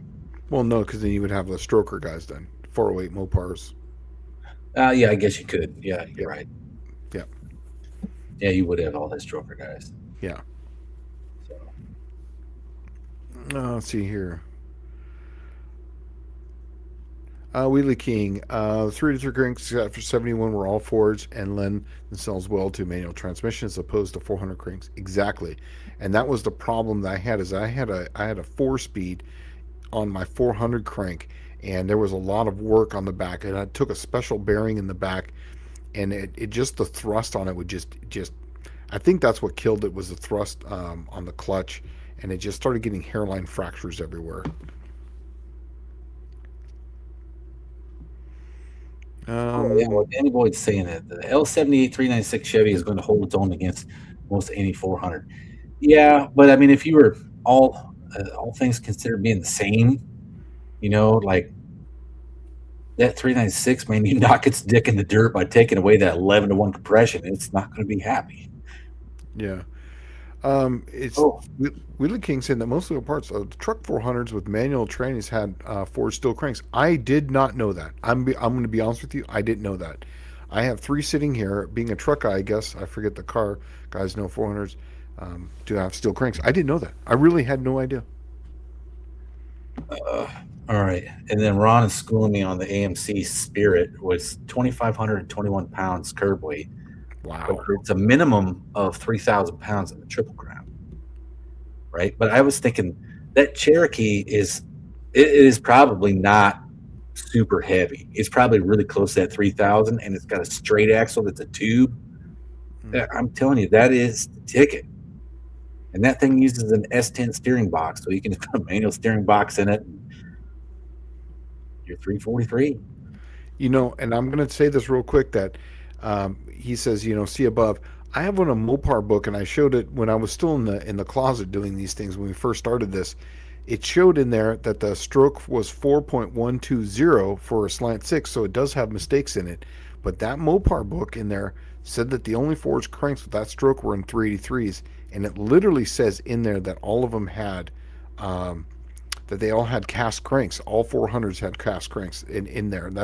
And I got that book so long ago. It was like 92, 93. I got that book. So I don't doubt you by any means. I'm just telling you what it says in there. And that's the reason why I never went and looked for them, is because nobody even knew that they had them. Dylan Levi was saying was hoping to see a Gen 3 Hemi in Triple Crown this year. I don't know if that's well, I know on my part the builds are coming slow. I wasn't never bringing a Gen 3 Hemi, but I'm just saying my build's going slow. I'm having to deal with trying to get through these financially thin years, like really thin. I didn't know that you could stretch $1 this far. Right. Yeah. Ron's asking, what's the maximum displacement allowed in Triple Crown? 368. It is 368. Yeah, that's so that those standard bore 6-liter LS guys can get in there. And the 6.1 Hemi could not. Because I'm telling you right now that would be that would be hard. That would be the hammer. I mean, that literally we have one that I know would like, sure, we can allow this. Makes 900 horsepower, factory bore 6.1 with a little bit healthier than my 343 AMC. That's right. It's like I've seen it 8,500 RPM with factory stuff, and it makes this kind of power. It's like, wow, I want to make sure that that's not allowed in there. Okay, Plymouth on Plywood is saying, what are your rules when it comes to diesel fuel? For what? Nothing but gasoline's allowed for Triple Crown, but in anything else, you can run whatever fuel you want. Yeah. I prefer if you didn't go down the track with the diesel unless you had a stack sticking straight up, because there's a lot of residue in that, and it'll get on the track and make it slippery. But other than that, yeah. Mostly all parts. Oh, I'm sorry. It's saying that. So the smallest displacement big block Chevy is 366 cubic inch. Would it fit in the rules? No, there's no big blocks allowed in the class. No. Right. But I was thinking that if we were going to allow 400, because that's what Dylan was saying, if we would allow 400, then you would have a lot of big block guys in there. But yeah. Shane brought up a good point. It says no big block. Yeah. So you just have the big cubic inch small block guys and then the stroker small block guys. Yeah. And then also too, like even with Mopar, they have a 361 big block too. And I just didn't want to have all that, that weaponry, No, I understand it. This kept it small and easy to manage. It's still going to be hard to manage and then keep a lid on it. That's the big. Yeah. If we were to say the wrong thing, like on these lives, if I was to say something and I don't even remember saying it later down the road, you guys are going to hold me to it because it's the piece that you've been looking for the whole entire year, right? So when you're talking Triple Crown stuff, we got to be really tiptoe around these rules. Because you could literally blow the top off of this thing and make it to where nobody can even compete the third year. Yeah, right. Exactly. Make it unfun. And that's the whole idea too, is that me and Dallas were really, we talked about this for a solid year every morning, just as long as you could imagine, about everything that could possibly be combinationed together to go around these rules. But we also wanted to make the rules so that way they were small enough to where people can interpret them how they wanted to have some fun with it. And that was the whole idea, is we wanted to make an affordable, fun class. And that, I'm telling you, that's really hard to do. So when we started talking about it, the thing that I pictured was in like the early 90s, it was either Hot Rod or CarCraft had done an article on essentially exactly what we're talking about. They had a Mustang 5-liter with like a 347 stroker motor. They had a 360 Duster, and then they had a Nova with a 350 in it. And that's how I pictured the class, right? Was around that. But the other thing that kind of kicked it off was when I was building the Easy 302. I talked to Shane one morning. I said, dude, you wouldn't believe it. There's a 327 Fuley Chevrolet small block crank, small journal piece, on sale on Marketplace for $100. $100.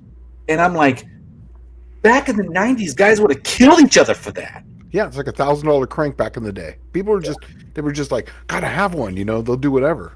And that's literally what sparked it. And then the next day I was like, I said, Dallas, you're right. I went on there and I looked up steel cranks for a 318. I could find 67 318s for $200 core, like a whole long block for $200 take out. That was good. And I'm like, dude, we're onto something here. I was like, then we're like, what if we could make a class that where you could take these smaller engines and then, build them up, and that everybody's got it. And then we could make a class around what everybody's already got at No Name Nationals. Like, you could just go right down the fairway there and everybody's got something that would fit, and then make it competitive to where we don't have hitters that don't care nothing about this community and just show up to get the $1,000, but that let's make a competitive class for us.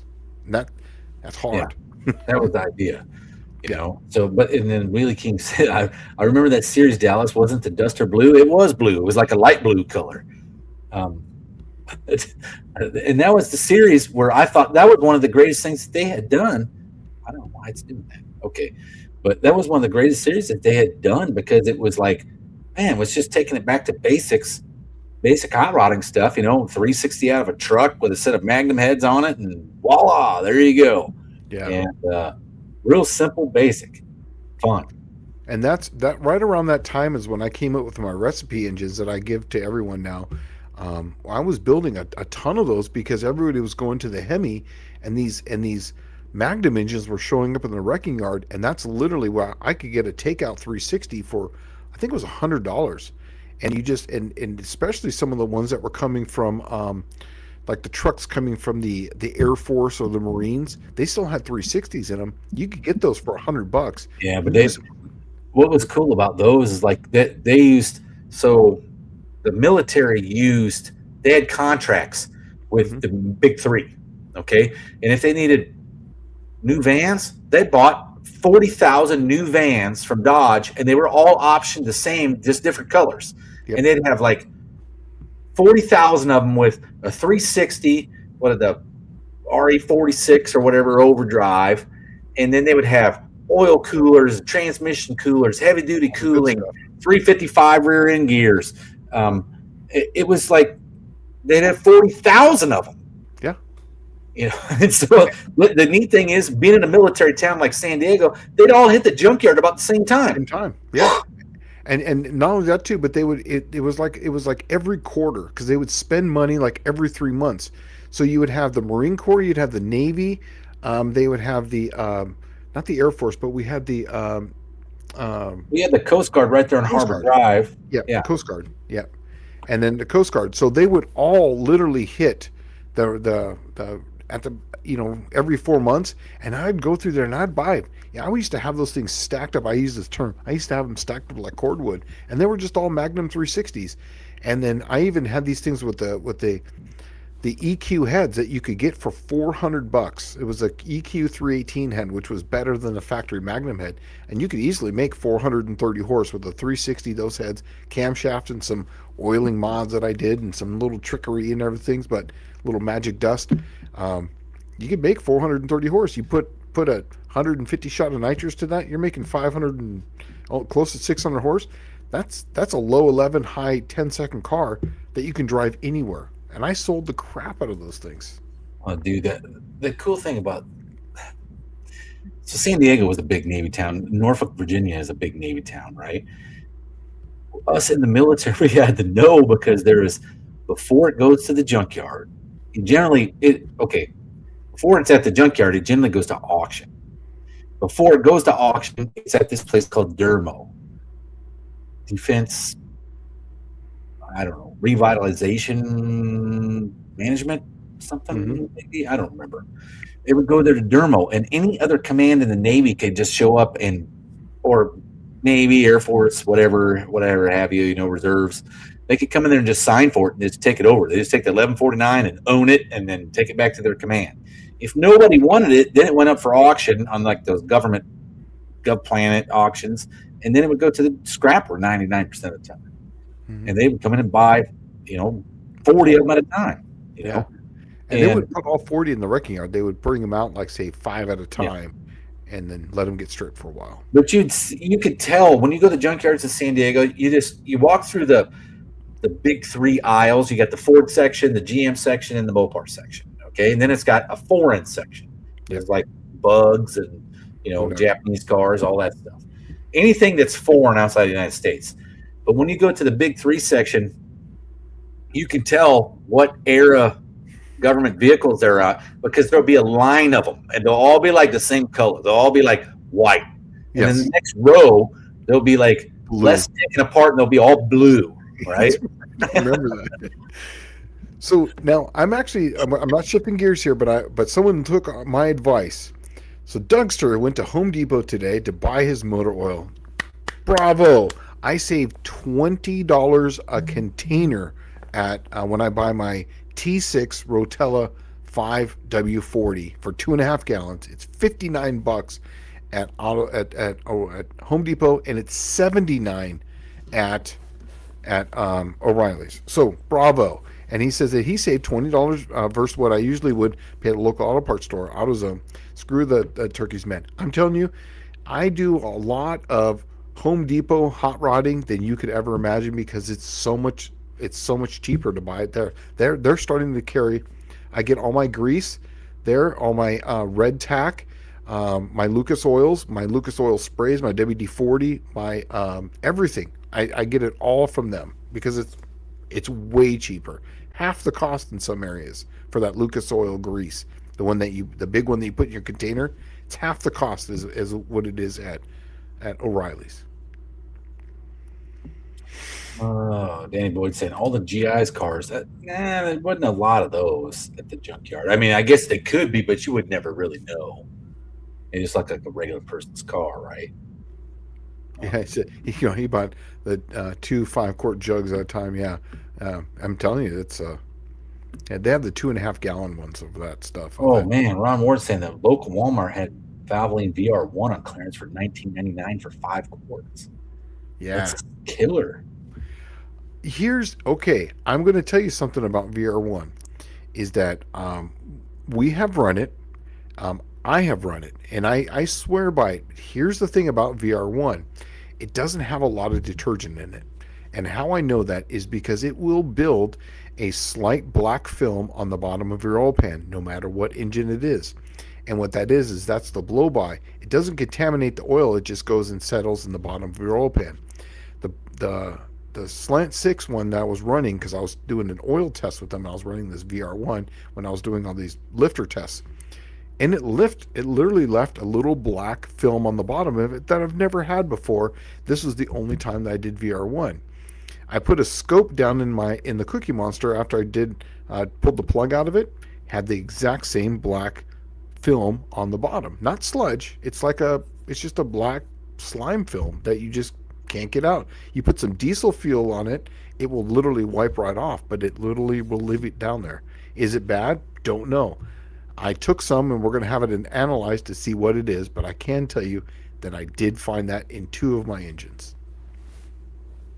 I don't know. I still stick to my. I'm pretty tried and true with my Rotella T6. Oh, I agree with you. I'm trying other oils because I do want to try that. What were you saying the other day? The 040. 040. I'm telling you, that's the ultra platinum. Oil, ultra platinum. And it's got to be ultra platinum. It's different than the platinum. It's different than everything. But the 040, the ultra platinum. It has zinc in it. Yeah, it's got decent zinc in it. Yes, because here's the thing though, is you only need high zinc in break-in. That's what a lot of people don't understand. If it's got the IPO and the IP, I don't remember all the acronyms, but if it's got the correct things in it, once it's broken in, it's fine. It's the break-in that's the issue. It's not down the road. What was that guy's name? Lake Speed or yeah, Lake Speed. Yeah, the motor oil geek. Go watch some of his videos on that 040 stuff. I'm looking right now at it on Amazon. You can get 6-quart pack for $67.99. Yeah, right? I'm telling you, that stuff is amazing. We've put it up against Driven and everything, and it's cheaper than Driven, and it has everything in it. It's clean oil, and it's got really good detergents in it that they're not done with the Molly. The Molly type, because Molly detergents are sometimes there's some things that happen bad with the Molly, really high Molly, and some of that Rotella, not the T6 but the T4, has got almost 12 to 1400 ppm of that Molly, so you got to be careful with some of that stuff. Huh. Well, Royal Purple has a 040 now. I've never seen 040. I think the wider the swing, the better the oil. Oh yeah, absolutely. Because that's why I was always doing that 5W40. Yeah, but the 040 is literally right there at startup, but it stays stable, and then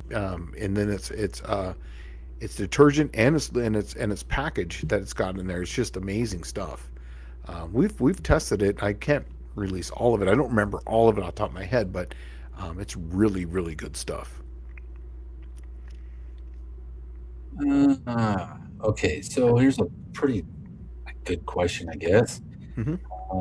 So, is this one? Adventure Drives, quick tech question. What does a guy need to run for a vent on a trunk-mounted fuel cell? Get a rollover, plug on it, loop it, and then run it out the bottom. That's about the best way to do it. But definitely get some sort of rollover vent on it, so that way if the car ever rolls over, It's it a just check doesn't ball. drain. Yeah, the little Yeah. check ball. Yeah, they call it rollover vent. And then I tend to put a couple loops in it, just for water, so that way vapor, water just from the atmosphere doesn't get inside there. And then when it gets hot, it'll blow all that shit out, and then just roll it down to the ground.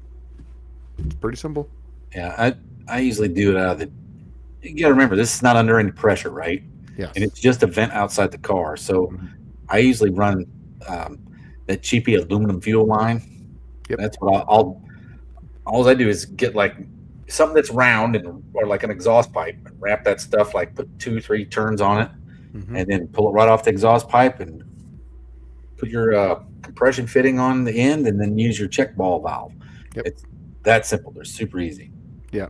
And if you want to go one more level, put a fuel filter on the end of it just to catch dust and crap from coming back in. That's You it. can do the whole thing with a PCV valve and Yes. rubber hose, Yeah. right? It's that simple. Yep. Dexter, question. I begin to drain my oil till it's gone, running out and then dumping half a quart of fresh oil and then letting it drain out too. The oil changes normal. Am I wasting oil or am I getting out more gas? Uh, I, I don't think it's necessary. If you're doing it every 3,000 miles, I would really not really. I don't think it's helping you at all just dumping that. I think you're really wasting oil because what's happening is when you dump that in, it's just either going in one valve cover and running down right those 2 holes in the valley and it right into the pan and out. What you need is something that probably would go around in there and wipe the whole interior out if you're trying to get more stuff out. I think the best thing to do here is the original style oil change.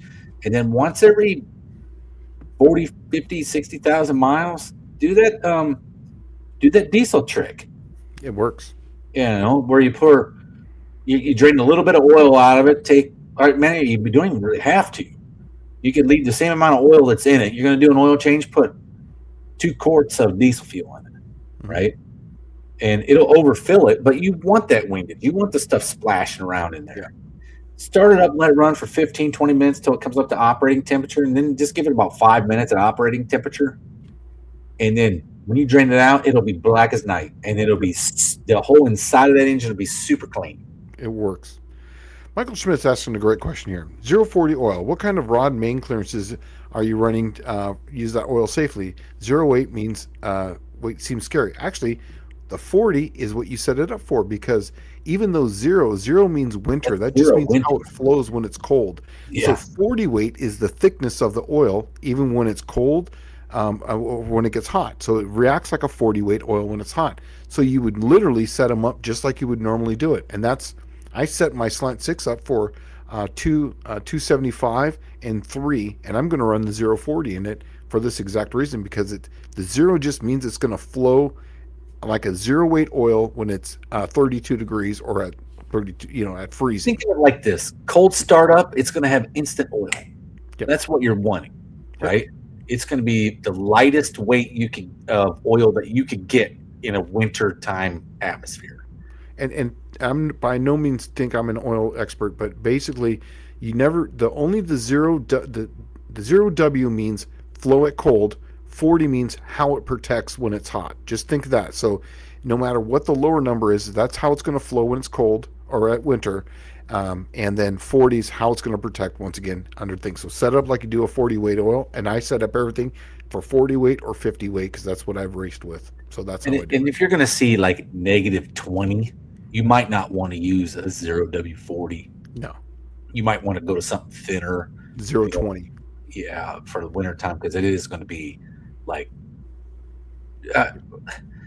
that winter weight. I want to say that standard winter weight values are measured at 32 degrees Fahrenheit or 0 degrees Celsius, right? And we don't like if you live far up north, you don't see 32 degrees unless it's like April, right? The rest of the time it's like below that. So it may be 0, but it might be like when it might be a 0 winter weight, but when it's like -20, that sucker could be like a 20 weight oil, right? You might be better off with something that's like thinner to Yeah. start with, Yeah. right? And they sell that ultra platinum in like 020. They do a 530 and they also do a 040. Now I don't recommend the 530 at all for anything that we're doing because the 30 is just not thick enough for that Right. amount of film Like a strength. LS engine would be fine with it, Yes, 530. But yes, LS would be, but for anything that's a vintage engine like a Slant Six where there's a lot of beating on things, I'm going to go with the 040 because I literally have only ran 40 or 50 weights in that style of engine for how I set them up. Ron's asking one here. On the topic of detergents, wouldn't a higher detergent oil clean the cylinder bores of any fillers in the cross hatching and scoring, resulting in increased blow by? No, I.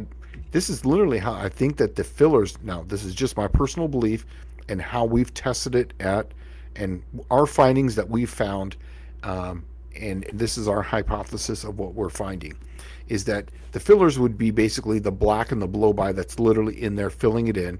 The detergents clean that out, allowing more oil to get in there for lubricity. When you have fillers in there, it's not allowing the oil film to be as good, and it's allowing more blow by to happen because we had more blow by when we ran these ones like the. Have you ever seen those high mileage oils and whatever that they have, and people put them in there and the car runs better? It's because they have such higher detergents in them that it makes it cleans that crap off and allows the rings to run better because those fillers get in between the rings I and think doesn't allow them to move right. I think it also when you clean the cross hatching out in the cylinder wall, I think it seals the cylinder better. Oh, it does. Absolutely. That's because there's more There's oil in more there. oil. Yeah. Yeah, it really does. And in fact, that's what happened with John's car, I believe, is when they did that, it got all that gack out of there and allowed those oil rings to actually start to work because they weren't so gummed up anymore. Yeah, I think that's probably what it was too. But I mean, he also gained 10 pounds of oil pressure or more. So that cleaned out the whole entire sump and the pickup and the whole 9 yards. So it made a big difference. And that's because John's engine was such a high mileage engine to begin with. Hmm. There's if there's pooling in the pan, there's an extra quart may need to be flushing out the gack. Look, if you're just doing it every 3,000 now, I had that because I was testing oils that really weren't made for what I was doing. 2050 in my Slant Six all year long, I was getting a shit ton of blow by because that oil was so thick. It was like honey when I would start it up. It took forever for oil pressure. There was a lot of different things happened. That could be why I was getting some of the gack down there. But if you're doing every 3,000 miles, you don't really need it.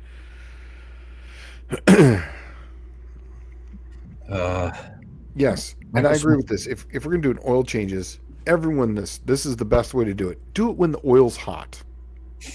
Do the oil change when the oil's hot. Not, it doesn't have to be like 200 degrees, but just so that way the oil's hot, the engine's up to temperature. That way, when you put it back in there, the new clean oil's putting in there, it warms up. Pre-fill the filter. Always pre-fill the filter if you can. Start it and then start it up while it's still warm, and get everything flowed and moved around.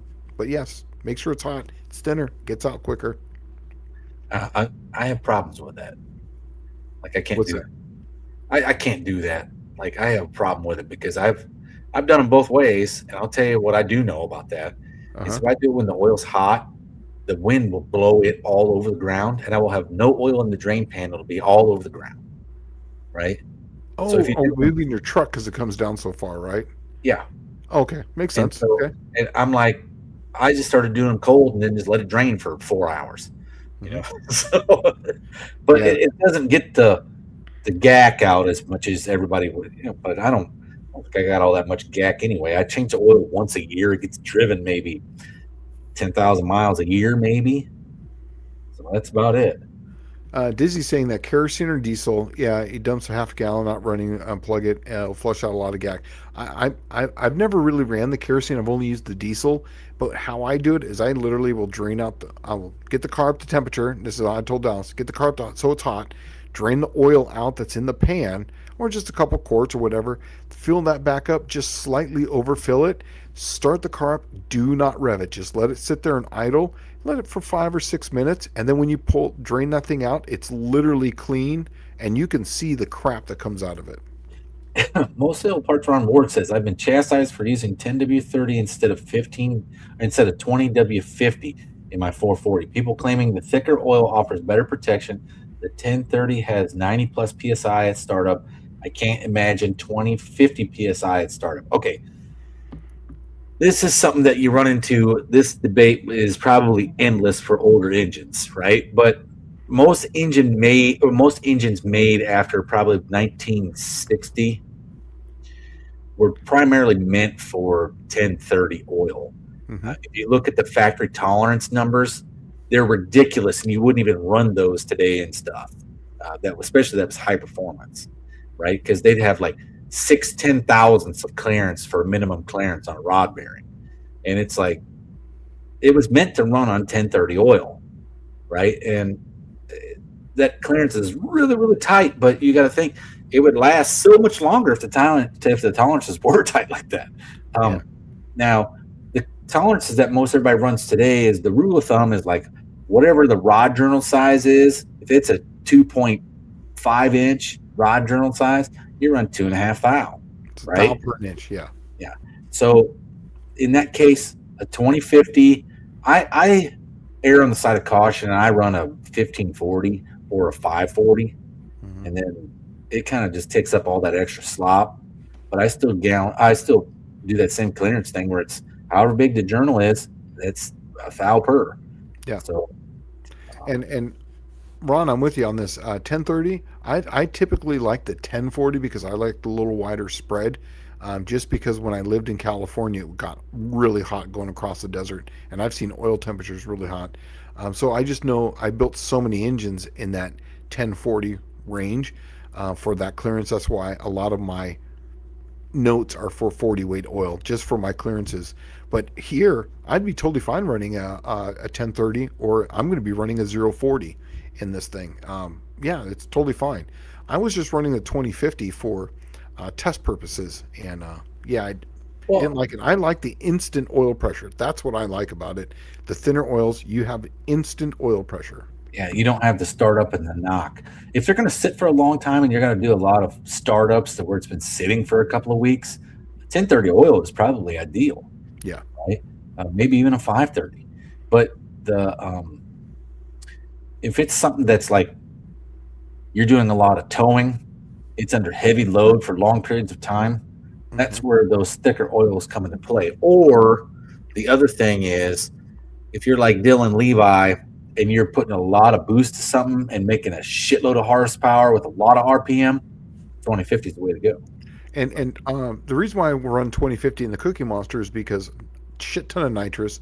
Also, too, when you're running big gap on there, it helps seal the rings.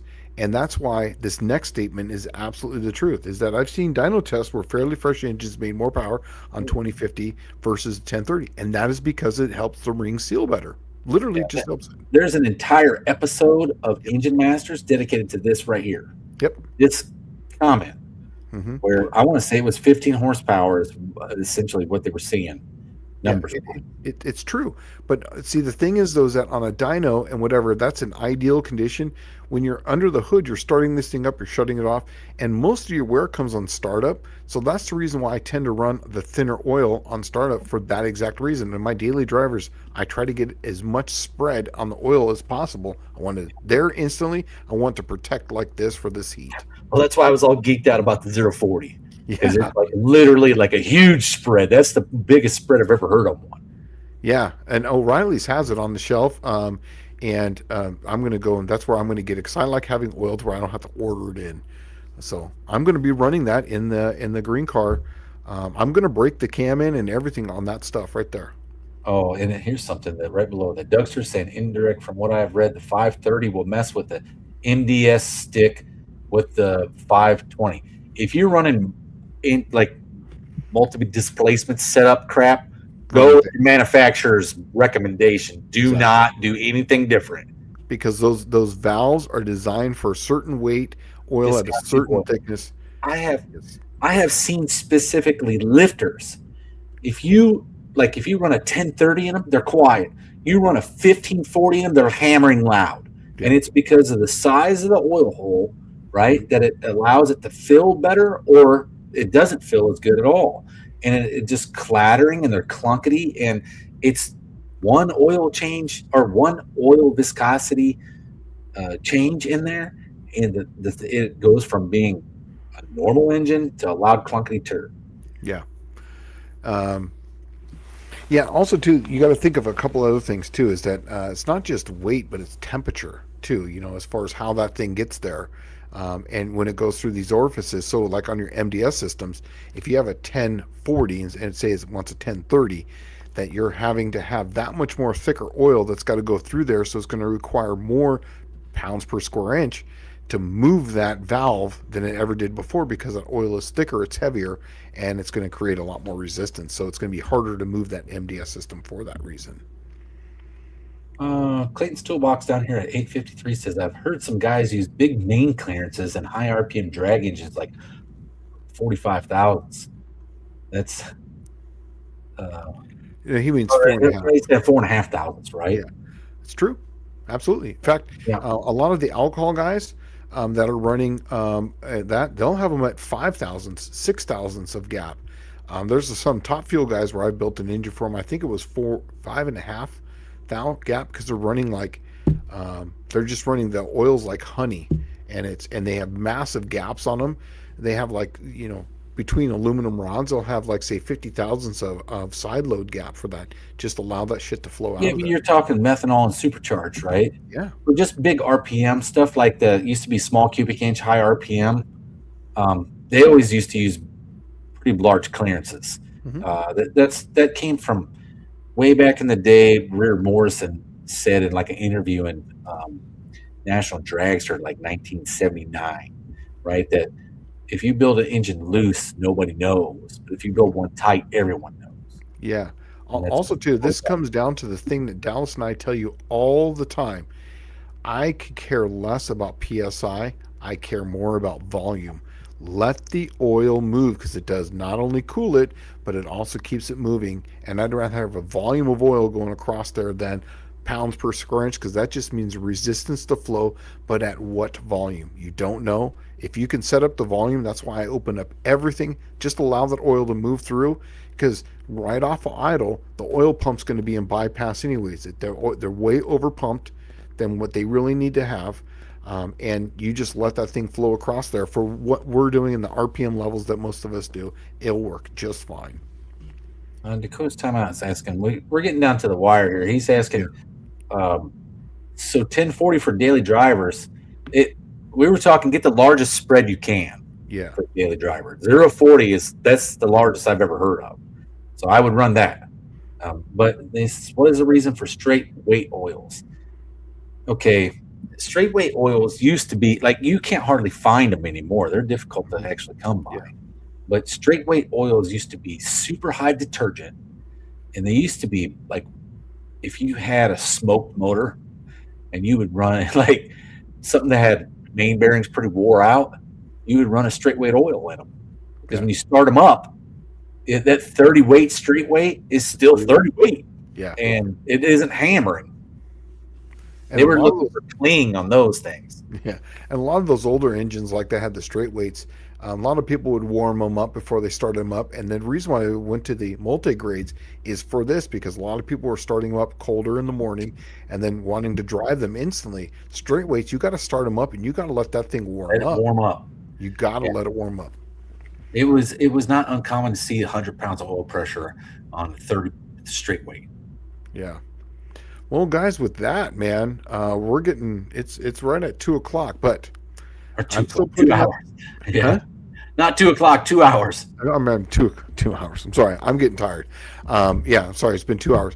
But real quick, I do have a clutch. If you watched any of my things, I actually have a hydraulic clutch, and me and Cash actually moved it. And what you see in that short was the very first time it actually was pushed down, and I was underneath there to videotape it. That was actually real. So that's cool. That was your son doing it too. Oh yeah, he got to see how to bench bleed the brakes. Well, I guess, how soft is the clutch pedal? It's not super soft. It's a medium clutch is what I would say, and I like it because I like I don't want it super soft, and that's the reason why I went with the 3/4 inch bore instead of the smaller one. The 3/4 inch bore gave it more of a feel, and that's what I want. As I want the feel. I hate when they're really soft and then it's like it doesn't match the grippiness of the clutch. Like Exactly. it feels weird.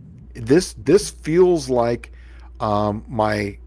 If you guys know anything about Volkswagens, I had a 2,300 pound Kennedy clutch in my Volkswagen. It feels like that. It feels like well, you'll see it, but it felt like my stock 400 type of clutch that I had in my 70 Dart when I used to race it. It felt just like that. It actually feels really good. The the go pedal is nice and light. Now the whoa pedal, it has a good feel to it, and then the make it go faster pedal, which is the clutch pedal, it feels really good too. So I'm happy with that. So Look forward to seeing it, Shane. Well, we'll see you guys next week. yeah, with that, guys, you guys take it easy. We'll see you guys next week. Have a good week.